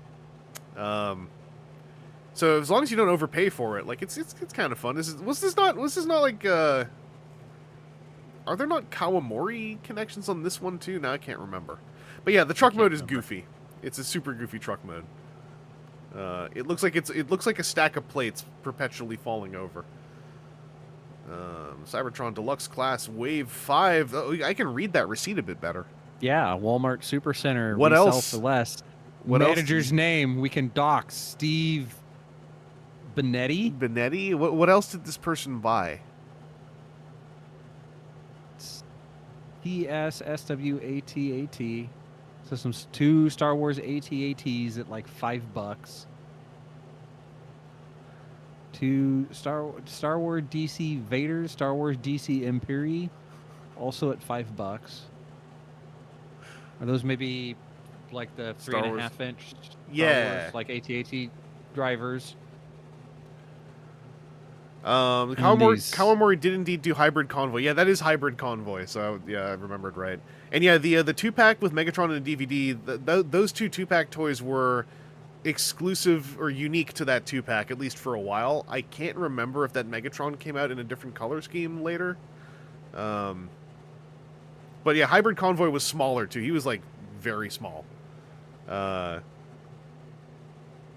Robot Locker, yeah, that may be die-cast, $5. Maybe like the. Oh yeah. Vader's TIE Fighter. Okay, that Megatron Shuttle, did get a repaint. Okay.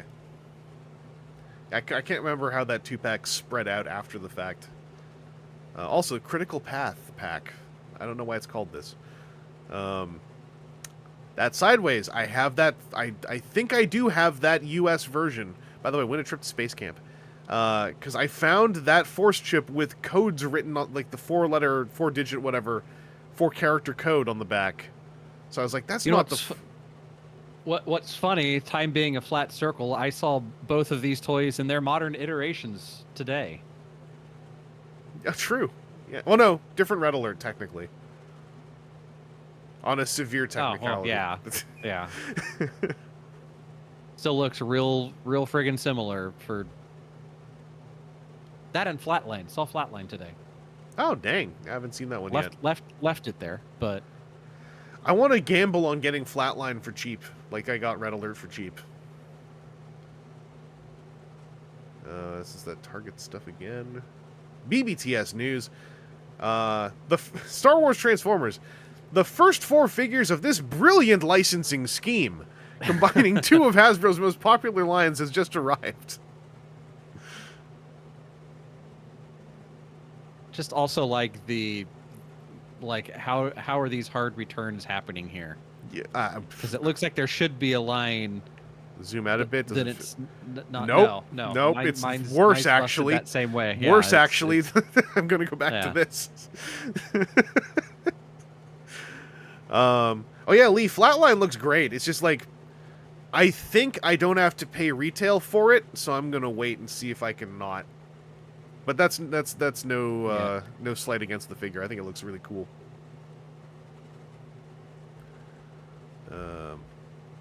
We are closing in. Also, we're making good. We're gonna be ending in the next like half hour ish for Aaron's sake.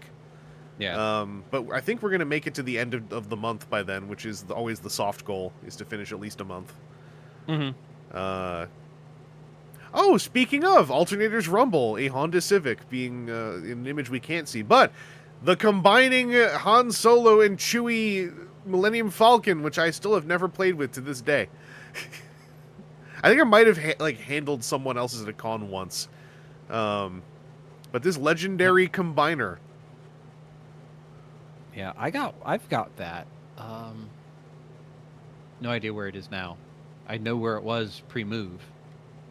But yeah, it was very like. Yes, these are a combiner for sure. And then after being rough with it later, finding out people that had like Chewie is just chock full of GPS. Oh, Timu just mentioned that. Yeah. Yeah, I never handled this one. I never heard anything great about it myself. People said Chewie was cool, unfortunately. I guess. Chewie just has like a giant sombrero that's actually the ass end of the Falcon. Yeah. Very much a what you make of it, so long as Chewie doesn't just crumple. It doesn't capture the imagination for me as hard as the Death Star Vader. It was a Death Star Vader who had the giant cloth cape. Because having a giant moon-sized cloth cape was just like such headcanon fuel for me. Like that they made Imperial workers stitch that giant thing for Anakin's vanity. Or insecurity, I guess. Insecurity. It was a security cape is what it was. It was his binky ate up about 4 planets worth of surface area for the very special wool. So it'd be nice and soft for him. Yeah. Oh yeah, Connor, yeah. Commander Cody was one that was on the level of just being a decent Transformer. So was Yoda. Those two were kind of like the peaks in my memory for the line. There was some real bad ones as well. Like, real bad ones. Oh, GTM, you have the Vader Death Star. Okay. Yeah, the Star Wars ones were always vacillated back and forth between, like, did they give the Transformers people 10 minutes to do this? Or is this like the Titaniums where it was like the Matchbox or Hot Wheels guys or whoever working on it? I believe that was the same situation for the Star Wars ones, if I recall correctly. Yeah. Like, it was, again, other Hasbro people, but not the Transformers team or something. Yeah. Which is why the Millennium Falcon Combiner was interesting to me at the time, conceptually, because it's like, hey, these people who they never even made a Transformer, and now they're making one they combine together. I wonder what they'll do. And it's like, the ass end is a hat, and it's like, okay, well, you know, well, there's a big lights and sounds block in there. You've got to put 2 AA's plus the sound box plus 4 LEDs or whatever it was. Like, yeah, not running that on little button cells at that point in time. UK Toy Fair, by the way, was a copy of that statue. Some more images of hybrid style G1 Convoy, who's doing the jump. And yeah, this toy contained diecast and was like 4 inches tall or something, 4 or 5 inches tall. It's very small. I like how he's doing the jump and also has at least 2 things, a fishing line attached to him, and potentially something that's just been trimmed out around his body and end of gun. And it looks like maybe a little glob of poster putty down there on his foot. Big glob of poster putty. Like, you know, good on him for trying. Logo says a lot of them were worked on by the guy who did the universe decos. And he also did the crossovers Din Djarin, really? Like they kept the through line on the DNA on that? That's kind of neat.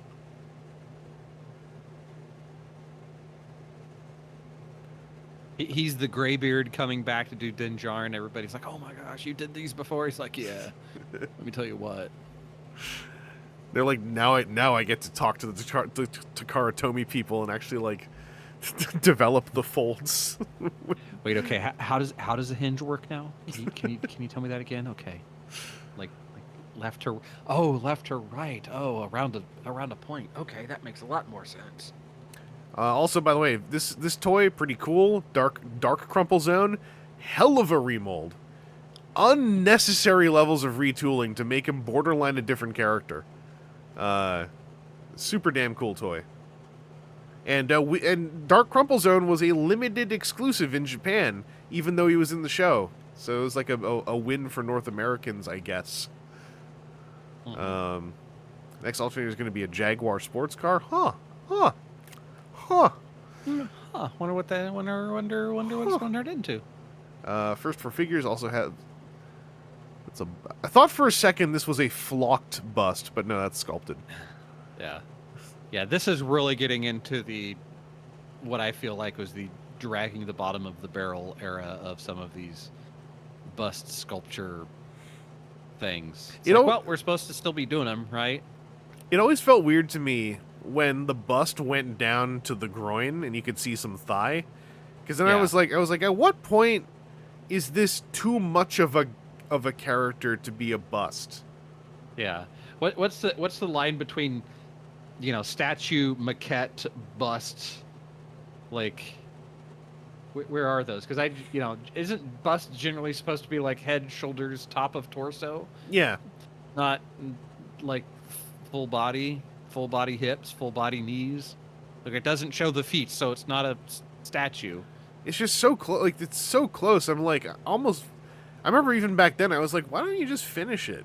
Like, I'm sure there's, obviously budget reasons and whatnot. Like, this is an easier thing probably to sell, I guess. But, like, when you show this much below the waistline, it's like... Well, some of that was licensing, because wasn't there, like, one company that could do statues and one company could do busts? Yeah, you're right. And all of that, that's why we have Into the Omen Paths in Arena. Yeah. Took you just a moment, but the magic people get it. Yeah, no, I just watched like 2 videos about that because I was like, whatever happened with this? And it's, boy howdy. Like, I like the name Desecrex a lot. Like, that's a cool ass name. That's Carnage, by the way. And the Magic the Gathering symbiotes as art designs are so friggin' cool. It's a legitimate bummer that they are lost in the river of that mush. Of like, it's a really neat looking idea. That and the dancing spiders. A couple cool things buried in there, and I'm bummed out because there's the art for that's really well realized. Feels like it was done under the auspices of like, don't worry, this will be a real card, and it's like, So the other rough thing that I saw come about as we tangent horribly towards the end of this January 2006 is like how bad the art sometimes looks on Arena. It's not because it's bad art that's gone into it. It's just because like they only ship back out small shots because it's only supposed to be for like what you see on your playboard. Yeah. There was somebody that had, what was it? There was some artist that was like, hey, I can show off my art for this now that it's been shown. and it was like a beautiful like oil painting that was done, like classical oil painting style that was done for some. I want to say it was maybe the Edge of Eternity set that just looked like hot garbage for something, and it was just like, hey, no, there's good versions of this out here. Yeah. Yeah, the artist end of that whole thing, like with Through the Omen Pass specifically, I was always really sitting there like, obviously some of this art had to already have existed because this turnaround is so fast, and I know a lot of Magic art is kind of like it's not made the month that the cards are printed, right? But like for Omen Pass, and from what I saw, like just flicking through a video or two about it, I was like, some of this art is demonstrably less technical than some of the other art. Amidst all this. And I wonder how much of this, I'm going to be, I mean, a lot of it, no, it all has artist names attached. So I'm like, how much of this was like, not just rapid commission, how much of this was like, you know, friggin' running to Fiverr and like, we need a dancing spider! Tomorrow! Not to say, the one I saw with the dancing spider and the partner human whoever who were dancing, the human and partner spider artworks all looked like they were from some really cool idea that I guess may never exist for a while now, because the art's been shoved out. Also, Alley Convoy, I'm not sure how much of the spider related stuff would be slush art, but I could see some of the other things, like you said, supportive parents. That one may have been slush art at some level, maybe. Yeah. Also, I do not recall a brand new sticker set on the G2 Battle Convoy reissue, but it's been a while, and this is the photo we have. Which is the same photo that they were showing off the white version of it before, I think. Yes, you're right. Sorry, Alley Convoy got the supportive parents. They changed it? This is so weird. Yeah, look. One of them is a mer person. In the why?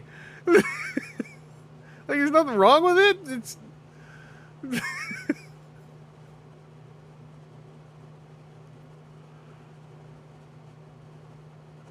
oh, you want Elizabeth Payro to be able to just like, you know, jump on out and go like, hey, I can tell you the story about this. maybe she has. I don't know. It's so weird. And yeah, for those who didn't know, this is the Spider-Man version, which is Miles's parents. Oh, news from the Transformers Collectors Club. 2 designs have been approved by Hasbro for use as Club Store exclusives. There should be an announcement on the next BotCon by the end of February. Remember that. Do I have to go find the next year's issues of the collector magazine? Maybe get them in a stack ready to go once we get back to this, just in case. We're doing it right. We're doing it legal. All right, eHobby broadcast reissue photo. New paint applications in neon yellow instead of gold on Cybertron Galvatron. I vaguely recall this. Yep, Gerodimus found that. Hey! True.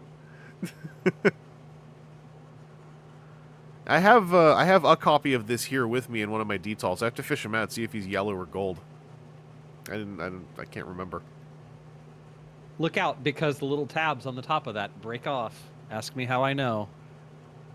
How do you know? Because it happened to me. Which tabs? You can see them right there. Oh, the shoulder things. Yeah, because you're supposed to like plug part of it back into it. Yeah. And it just goes. Cybertron, Galvatron, Megatron. Megatron colors first, please, I think. But like that toy needs. I would like to know what it doesn't need to be remade. I would like to know if anyone at Takara Tomy specifically wants to take another crack at it, since that was the motivation partly behind Sideways Noise Maze. Excellion with I don't see the side by side here, because this is Excellion, who's not Red Excellion, because there's like a difference. Yeah. Mm-hmm. Here is an ass shot of Alternators Optimus Prime. Not black knockoff Binaltech Sideswipe Lambor with flames. This thing is... Look at that. Sick. That's a good knockoff. This is gaudy. Except for the flames on the back are wrong. Yeah, It's supposed to be like it's so facing the it's other on way. fire and it's so fast, not like it's creeping up the backside. Come on. This one, the fire is smart. It's gripping it from both ends. All right, members of the Collectors Club are in for a treat this month. The latest issue of the Collectors Club magazine includes first pictures of a deluxe Red Alert repainted as a Decepticon character named Cannonball, whose scheduled ship date is May 2006. I remember this issue because it had Cannonball like on the cover. We were all like, they can just repaint a character with that in that.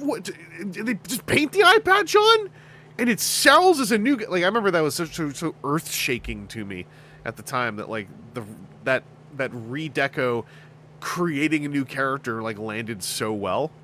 All right, Beast Wars Wave 3 is new mold. Oh, I remember these. Yeah, the new mold Optimus Primal and Megatron. I just saw the mini Axelon. I was wondering where that came from. I saw that in a smaller bin out west, and I was like, where did this come from? All right, good to know. Primal and Megatron had their miniature versions of the ships. Yeah. With the Force chip.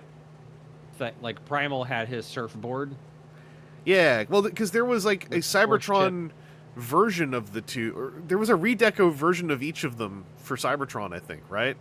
Like brown Optimus Primal and like brown Optimus Primal and funny colors Megatron. Yeah. Also, this is the first color image of Alternators Mirage. I remember there was some, once again, some hoots and footsin about that on the boards because people were trying to just take a picture of it to show people to discuss it. Nemesis Breaker, forgotten very quickly, unfortunately. And the fall theme is Primus Unleashed, the tag for selling the latter end of the toy line. The Giant Planet poster should be released in summer of 2006. Did that ever happen? Like the full poster as a one-shot? I cannot remember. I have memories about it, but I can't quite recall. Yeah. Robot Master knockoffs. Oh, these look... I never saw these. Cosmos Warrior.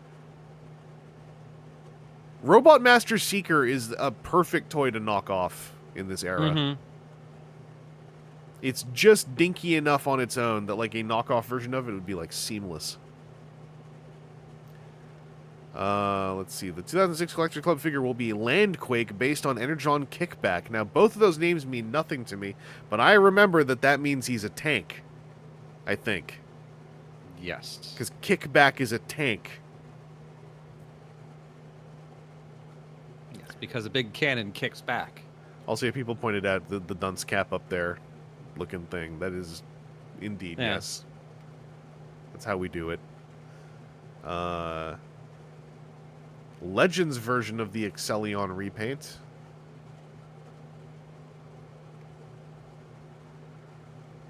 Alternators Optimus review and gallery in like the one pose his legs can do.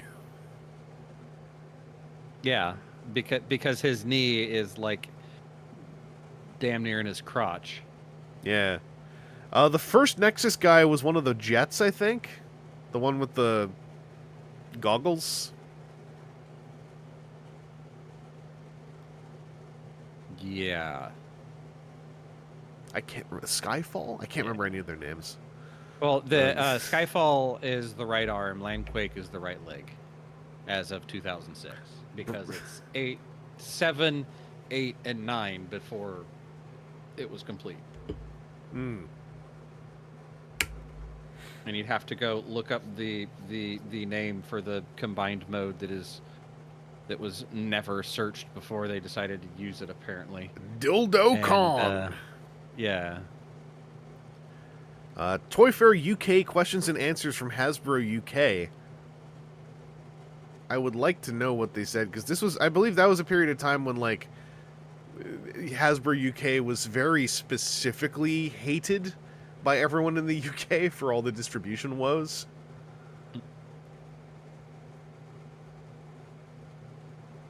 We also got some interesting photography. Yeah, here we go. So yeah, the cyber. This was the weird Megatron who was loosely based on Armada Predacon. Because yeah, they released under 2 different colorways, and here's the side by side of Japanese red Excellion with Exilian, or no, sorry, Japanese Exilian with one with the other. Yeah. They're both just different enough to both be valid.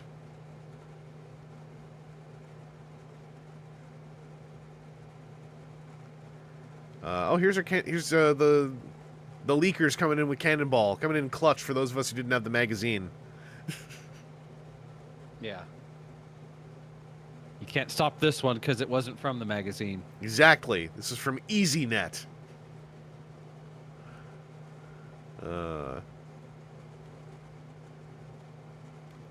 Should get on MSN and message him and see what he's up to. Okay, can you sell me a Cannonball, please? Oh, I remember this. Yeah, Primus came in a way cooler box in Japan with the grid. Mm-hmm. It kind of oversold the toy a little bit, though. Yeah, kind of.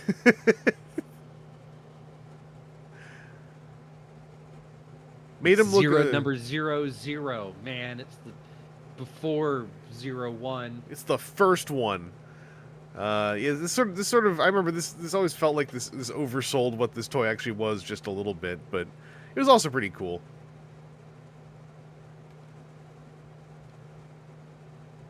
Action HQ, Ricochet, and Roll Bar released at U.S. retail. There's no receipt in this photo.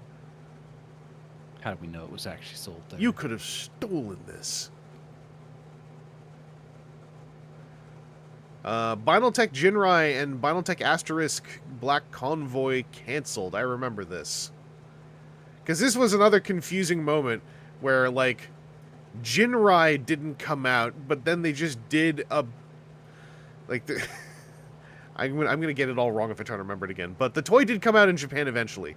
And not just as the KISS player version. Because I believe they got the... I think Japan ended up getting the Alternators mold and the Binaltech mold, that being the all-plastic or the one with die-cast bits. Because I believe the die-cast one eventually did come out and get made. Because I recall someone saying that the die-cast parts did no favors for that toy. But I could be misremembering. I remember something along those lines, yeah. There's a listing for Jinrai like 2 posts down from this. Oh yeah, right there. BT-17 Jinrai! Got some of Seth's stuff. Let's see. You're too late, Auto Fool. You'll never stop me. Grimlock done with talk. Grimlock say it. Time to fight. Push me over there. And those Micromasters. Oh, some more detailed pics of the knockoff. One has light blue... There's 2 knockoffs. One has light blue eyes and a blue chest. The other has clear windows and yellow eyes.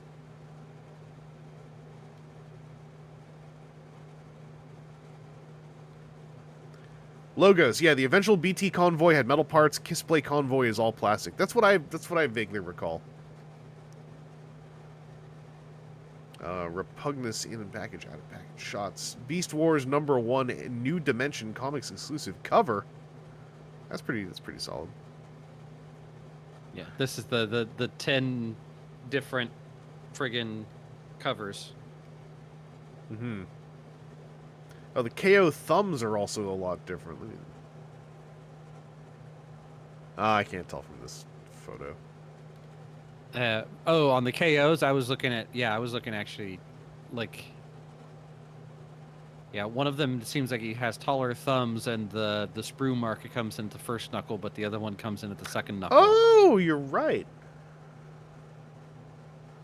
Weird. Star Wars Transformers released in Canada, thank goodness. That Darth Vader was real bad. Kind of endearing. Because they tried to make one of the wings a cape, but it doesn't really finish. It just comes off kind of janky. Galaxy Force website updates. And I think we're almost there. Buyer beware. Black Jaffcon Optimus Prime knockoff. So now they're trying to mimic, like, event exclusives. Mm-hmm. Yeah, because, yeah, this is very much what I remember at that wall of, because it was, like, a blue one and a yellow one, and, like, colors that weren't something that you should see in more than one or two. Yeah. On a floor, and there were a bunch. And yeah, Logos mentioning the box was wrong for JAFCon as well. Alright. I think this hits the end of January. Yeah, we're into hyper hobby stuff with this funny little picture of Hybrid Convoy on his fun little stand.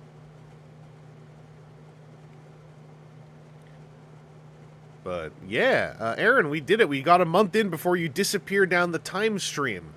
Huzzah. So yeah, there's no imminent convention panel that we're aiming for this time, so we are going to kind of just, you know, go at our own pace however it happens. Because I am not... TFCon Chicago is in 3 weeks, or 4 weeks. It is! Yeah. I am in a different country. Yep. That's the joke. Did we watch the... Wait, sorry, Logos, did the video get unearthed? Did I miss that? Oh! I missed this! Hang on. This is a little capper. Let me just pull this up at least. 7 minutes long. Don Murphy torso.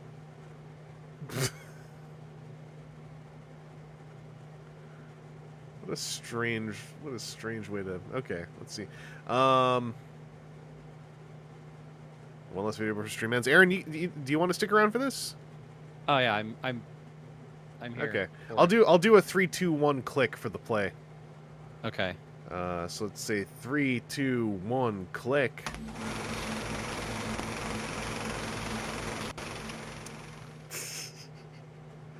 God. Don, thank you for letting us come here and talk to you for a little bit. But I have a question for you. What makes Don Murphy angry? Well, who says I'm angry? It's a good title for the company. Tell us about getting Torso off the ground with Todd McFarlane. Well, what happened was... Who's this we dub set up actor they got on him? This company a couple years ago, Pandemonium. And he was trying to put together this deal that would allow everyone to just go make the film. And then after a while, it was like, hey, let's find the director. So they found Fincher. Actually, Mechanic found Fincher. And I don't think you could find anyone better. And then it became, where do we put the movie? And since they've got Zodiac and they've got the potential for Benjamin Button, and Paramount basically now has like 3 Fincher movies in a row. So, I recently spoke to Todd. I talked to him a couple days ago. He seems really excited. That's Todd McFarlane. What's your vision for Torso as a producer? Oh, Torso is the thing that's... Okay. I don't think with Todd's or Bill's or Terry's or anybody's. Okay. You know, I was just wondering, like, is it because we're only seeing his torso? Yeah, I thought this because it's a torso shot. Story that everyone doesn't really know. You know, first of all, everyone thinks that Elliot Ness was, Kevin Costner's age when he cleaned up Chicago, but he was actually 25. And Ask him also about he Transformers. And then he dies in obscurity, like at 50 or something. You know, so I think you have a really cool Chinatown, dark, brooding piece where the guy who got so much publicity for basically He's recommended. Capone away for tax evasion ends up solving the crime but not getting any publicity for doing it, and then the framing device that Fincher was talking about was having starting out with the mayoral, I think it's a mayoral election. See the movie, you're not wrong. These are really weird. It's the eve of the election. Ness thinks he's going to win. And then you kind of start there, flashback to the Torso murders, and then end up, you lost. They hate you. They really hate you. It's like, what did I do wrong? I solved the case just because they don't know. So nice, brooding Chinatown movie will be fun. Now, Referencing Chinatown. Have you guys started doing a lot of research on the whole Elliot Ness thing? Why do you think, people kind of forgot this story? Because everyone knows about it. Are they only talking about Torso on this, one of then? the first serial, murders of Possibly. America. No one picked up on the story, recently. I'm going to skip around a bit. World War II? Or? No, I think historically Okay. he doesn't solve it. He says he does. It's one of his memoirs or something. But historically he doesn't solve it. So, you know, it's not necessarily like, woohoo, you know, I found the killer. So it's, you know, it's not completely obscure. There's several books on the case, and then there's the pat ending. Considering the comic, So, we never tried to do the comic. The comic was a cool idea, but the comic was a lot of people See if I can turn, because I'm at max volume on YouTube now. We tried to do a big summer blockbuster based on the comic. This is real grainy. A lot of money, but a lot of people didn't like it. And in the reviews that didn't like it, it was like you didn't follow the comics. Part of that was, you know, kind of surprising since the comic sells. Aaron, I'm going to turn the volume up. Don't Don't say something for a second. But part of it was like we didn't even try to follow the comic. Okay, so before I get involved in anything else that has a fan base, particularly something that fan base is as huge as Transformers, the goal became: is there something that the fans want to have more than anything? And I set up a message board, which is now rabid and huge and crazy. But the whole idea of it was, hey, what do you like? You know, because there's so much in the mythology. There's Beast Wars and there's G1, G2. I mean, there's 20 years of nonstop fanboy love for the mythology. We're only going to have 2 hours. What is there anything the fans really, really want? And the interesting thing was, no. Because for every character, there were 20 people that said yes and 20 people that said, you're crazy, we got to get somebody else. The only consensus I've been able to glean from wading through hundreds of thousands of posts on this board is that they want Cullen and about 89 Welker. seconds left, Aaron. So, to my point of view, they should get Cullen and Welker. They should get the original voice of Optimus Prime. They should get the original voice of Megatron. It's not only my decision, but as we move forward, and we're about to actually, you know, either crash and burn or move forward in a big way, probably the second. Then it becomes a conversation with Michael where you say, listen, here's what these 20 people, here's what these 30 people, but everybody wants Cullen and Welker. A lot of people want all the original voiceovers, but it just seems to me, all the original voice actors, but it just seems to me that the battle should be for Cullen and Welker. Because there are people who kind of disagree with that on board the film. Just like there are some people who disagree on, you know, this character or that character. I mean, the key really is to try to, what I've been trying to do with the message was to try to educate the fan base that says it's not an animated film. This is not remotely going to be what you think it is. This is not going to be just giant robot beating giant robot up because that's an animated film. This is going to be people finding out that they're in the middle of a war between the Decepticons and the Autobots. It's going to be, you know, I mean, the old school paradigm would be this island Earth, where like we're just in the middle of this battle going on. But you know, it's about trying to get people to understand that you'll see your favorite characters, but you're also going to see it's a live-action movie. You know what I'm saying? And most of the fans at first are kind of like, huh? But we've, I think, done a good job of educating.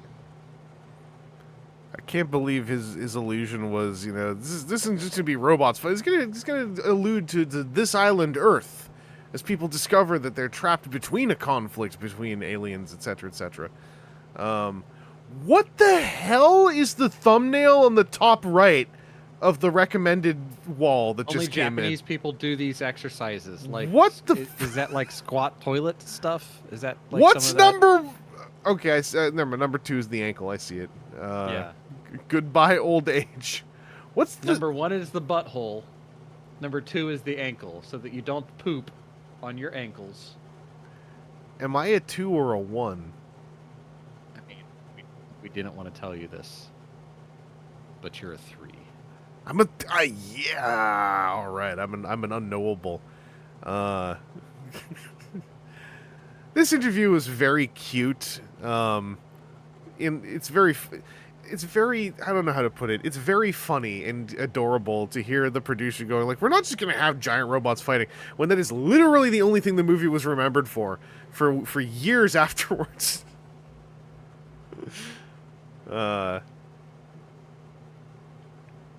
But yeah, I don't know what's up with these recommendeds. A leopard brought her dying cub to this man, then the... Yeah, I would guarantee you it's AI voiceover slop. Yeah. With hallucinated story. Well, this one is the Caesar Milan YouTube channel. I've heard Caesar Most Milan dangerous is... dog I've ever faced? Yeah, okay. That might be Caesar talking about some nightmare of a dog. I've heard Caesar... Yeah, I've heard Caesar Milan's a little bit of a, like... ask someone else who was in the room too kind of guy when it comes to that stuff. Yeah. I will say the one underneath that Eagle Z video, I hate right now from the thumbnail.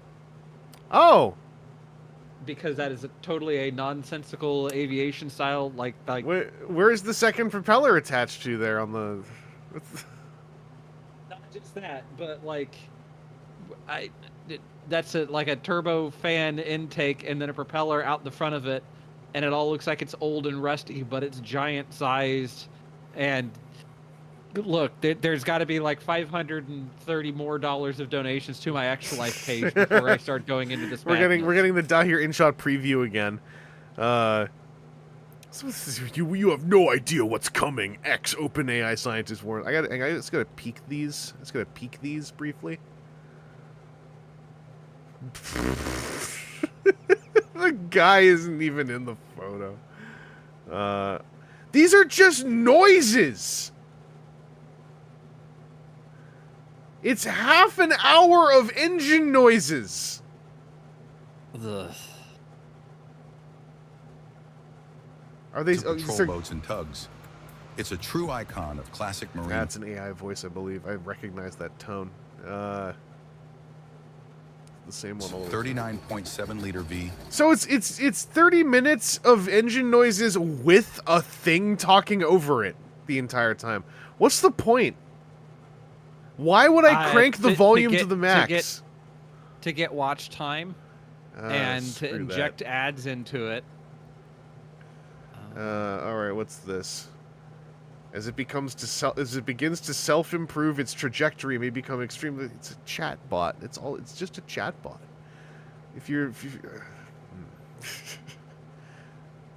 Maybe I might be underestimating the credentials of the OpenAI company, but like if it said any other place this guy worked at, I might think there's something else going on in terms of artificial intelligence research that is unrelated to the thing you're all thinking of right now. But I would expect this is not. Yeah, it's the same level of. I occasionally will peep in at Facebook, and my neighbor across the street, who I have said ignore twice to a Facebook friend request, because like they're all right people until you get around to any topical topics. And she loves to share the like baby AI videos and other nonsense like that after a certain thing happened a couple of weeks ago, with video of a state that is incompatible to life, a whole lot of saviors walking with him and carrying him along a beach, and so that it's the footprints in the sand, the nonsense from the 80s and 90s and all of that, and just going, surely you realize what garbage slop this is even at your age, and come on. I'd like to have a neighbor that I don't have to deal with that. Like, there was a piece of... Okay, I just wanted to know why this said debate I want you, but this is just like some voiceover nonsense. Sorry, I just saw another... Hang on.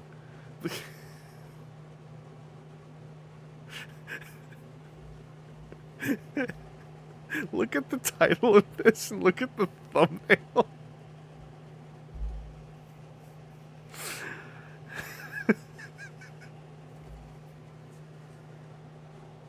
They built Jeff the Killer! He's real! You have no idea what's coming! Anyway, this is what they show to you if you don't log in! yeah. Ugh. Pathetic. Anyway, thank you for uploading the good video clip, Ali Convoy. How far down do I get? Okay, I thought it was just the episode of yesterday's Enterprise. I'd be like, that's okay. It's already trying to assemble a profile based on the clips we watched. Mm-hmm. Somebody's shutting down their YouTube channel. Cottages can't sell! Keys to Toronto real estate? You reading my IP address?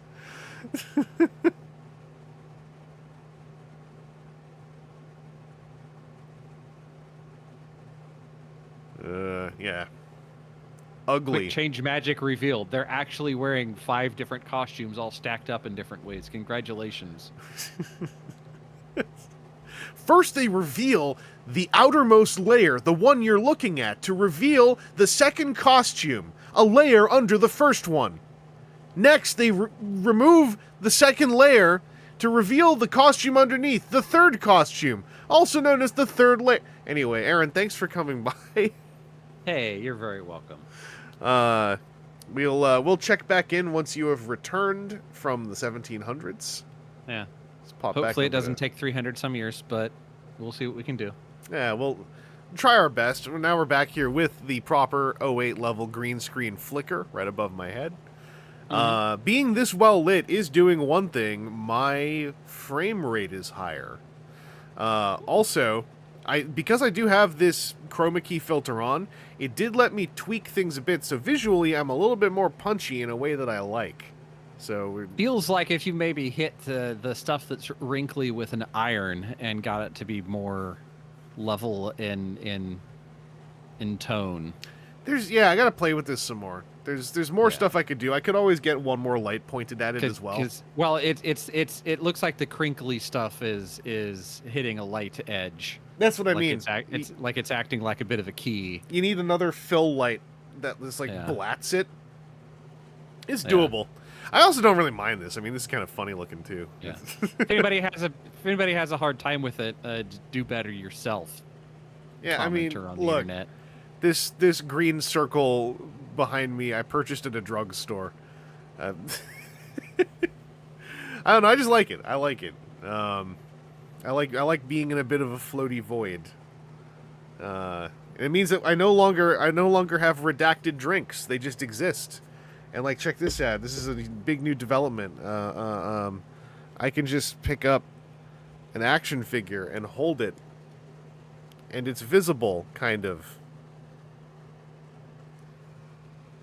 Ooh, that actually keys around that really nicely. Like for a plug-in on OBS, I should say. Yeah. For the 3 people that asked, yeah, I will be again. It is an annual event called the Feast of the Hunter's Moon. It is one of the largest historical reenactment events in the United States, if not, I won't say the largest, but it is significantly sized. It's at Post Wiatnon in West Lafayette, Indiana. I am a part of a group of voyageurs that were the 1700s French fur traders. The fur trade was the reason for early French expansion into the continental North America. But yeah, it'll be a fun time generally for me. I spend a couple of days teaching 4th graders about pre-Indiana history. But yeah, on a good weekend, it's when the weather's good, it's like 8,000 people dressed up funny, and up to 60,000 people coming through to see all the things and eat all the food and seeing stuff. And if you want to donate towards present/future Aaron having to watch a bunch of Da here in shot, use that QR code and hit up the Extra Life team, and should you choose to, or at least hit that code and follow what we do as the team. We're coming up on that month. It's Die here in shot.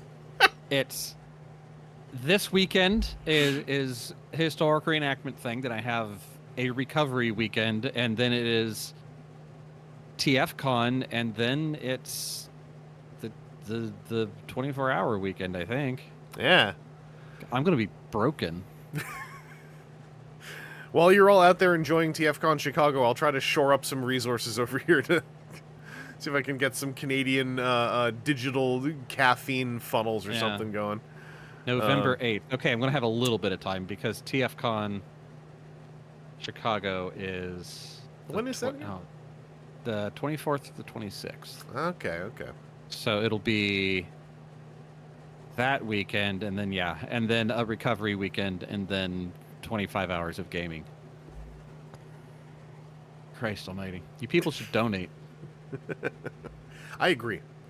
I'm at again $530 from hitting the $1,500 goal. That's not too bad. And then I'll find a webcam and set it up, and we'll watch some Dahir Insot and make sure there's nothing gross in my background. Timo Kananen suggesting you should buy a head-mounted GoPro and POV stream TFCon. He wouldn't be the first. Somebody else can do that. I don't want the streamer backpack set up to walk around and annoy people. That was LA, the dude that was getting overly excited for the two people that were in his chat. Oh yeah, Lee, don't worry about like sharing the links around and stuff. That's already that's infinitely higher than 0, and so that's already very helpful. The only the language right to try to push donations makes it like everyone just come on in, take part, but like it's never like, oh, you can't leave, like I don't want to get that kind of feel across. It's always share as you can, talk about it as you can, maybe join our team and try to get other people to do stuff, or be aware of it, and when somebody from the team is streaming, come in and cheer them on, like all of that stuff. But there's not a good easy way to say that sort of thing. Also, October 30th, Lee says a Kickstarter goes live for an indie comic where the stretch goal is for me to fully color. I hope they hit that. Yeah, that's a good stretch goal. We get extra budget to hire someone to do a thing. That's a real stretch goal. That's if you ever hear me yell about stretch goals with things like HasLab, or board game Kickstarters, our stretch goal is to have a embossment treatment on the logo on the box. It's like, brother, you were going to do that anyway. Yeah, I will say, Cliff, if you want to see me in that primeval form, let me see if I can find, because I can. Does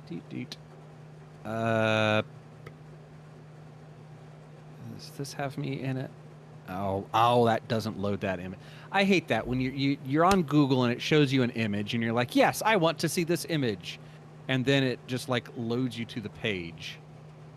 No. Yeah. Don't do that. Because that image is embedded in something else. Let me see. My stretch goal is to touch my toes, know what I'm saying? I get you, Connor. I get you. See if I can find. If you search Feast of the Hunter's Moon. Oh, Pinterest links. I know Pinterest links, yeah. And... okay. The link in Google showed our canoe in the water with me prominently in it, and then I go to the link, and that picture is not to be seen anywhere. Well, about that, no, that one doesn't have me in it because I'm standing behind Father Michael. That one, I'm behind Father Michael. It's a thing. So one of the two things that we do out in the river is we have the landing of the voyageurs, in which we come in. Let me just see. That's Journal and Courier. Hey, this is the local newspaper. Copy. Paste here. Oop. And hey, I'll even put it in the alternate chat for anybody that wants to see it. That top image there and the image that shows up in the thumbnail has me in it with the orange headscarf on. I see. Now, hang on. I got the wrong scene. Yes. There we go. There we go. Father Michael there is portraying a missionary that I forget his name right now, but who actually was at Post Wiatnon, and he is. So when we do the landing, a bunch of us go upstream and then we paddle downstream as if we are Voyagers coming in for the landing. And Face classic- reveal. yeah, We just it's not like it. It's not like it was just in a video that got released, but cool. Yeah, whatever. But frequently the fun that ends up being is somebody standing up in a canoe while there's a bunch of people paddling at full speed is frequently a fun balance game. That one's actually from 2016. That's like a 9-year-old one. Yeah.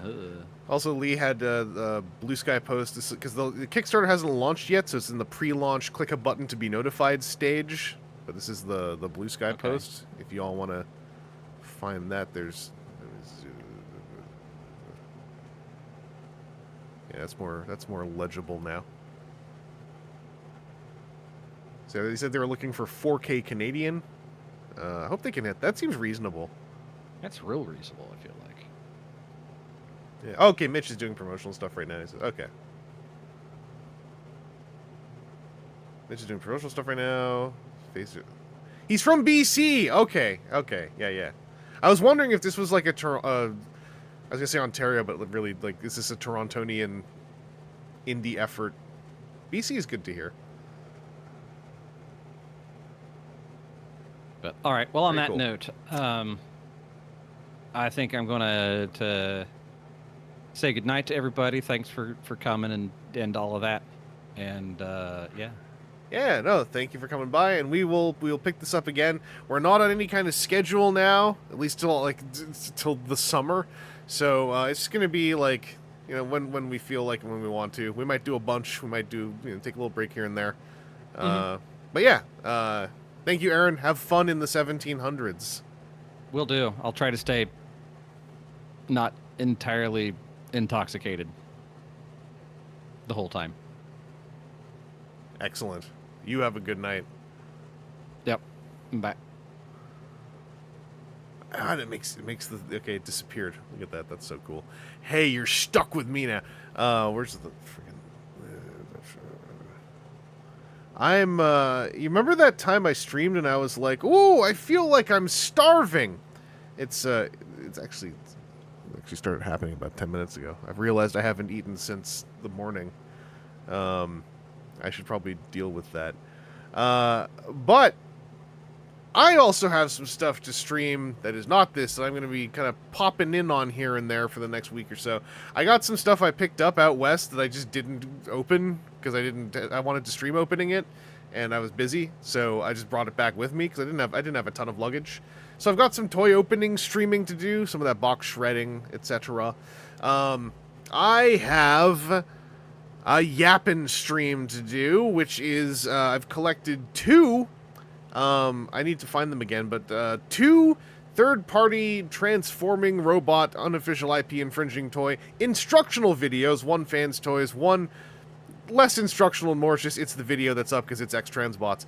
I have chosen not to watch them, but to instead watch them on a stream, and like we did with the Marg instructions video some months back. So it's going to be not your classic React Andy turn the thing on and occasionally go whoa, like I'm going to stop it a whole lot in frame by frame and whatnot. But it seems like a fun exercise, so I chose to try to avoid watching them at all, so that everything's nice and fresh. So I think it's the Fans Toys Ironhide and the X-Transbots Blades are the 2 videos. So I kind of want to do a stream for that. I think it'd be fun. And I still want to do a VQ&A reboot stream and answer whatever like lingering leftover questions there are from whenever the last VQ&A was, like almost a decade ago. But yeah, Connor, you got it. So that's another one I want to do. So I got some ideas. Also, there is a new PowerPoint night video up for patrons a couple of days ago. I'm gonna try to get I want to see if I can just make me a quick little review to stick in before that one.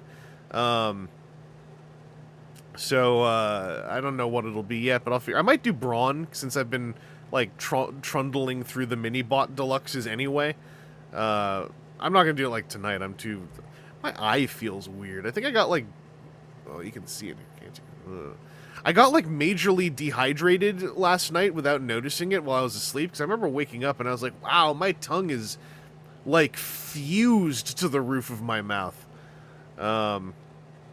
Oh, Lee's saying, I should note, the comic is comedy. It's poking fun at 90s extreme comics. I noticed that on the, I noticed that on the Kickstarter, well, the Kickstarter launch notification blurb. It was implying that, yeah, it is parody. Which, yeah, it's, I guess, important to point out, like, in an age where we also got, like, random Comics Gate Kickstarters floating around that are really, like, unironically, what's the phrase? My highly undisguised fetish, etc., etc. But yeah, that's some of the plans that we got. So I'm going to turn on the music in a sec.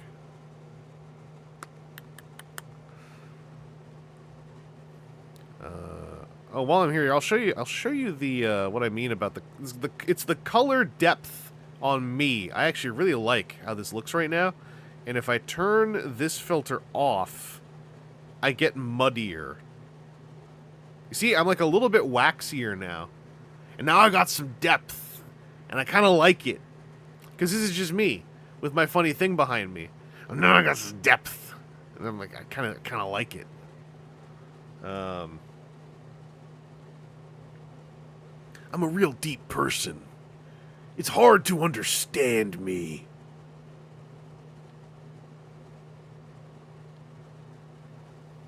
Oh. Hey, thanks for checking out the stream. I will catch you all later on. If you give me hyper-realistic eyes, I am so hyper-realistic. It's unbelievable. Yeah, I will catch you all later on the later. Stay safe out there. Boy, howdy, stay safe out there. Take care of yourselves. Find some moments of joy as much as you can. These streams, I will always attempt to maintain as much joy as possible, whilst, being realistic about what's outside the window, etc. Yeah, I will catch you all later. So I'm gonna go eat something. I gotta make some rice, and then have my leftover Manchurian chicken from a Hakka place that I ordered in from the other day. That's my emergency gloms that I got in yonder refrigerator. So we're gonna bring that together and make something beautiful. You intimidated?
Let them come.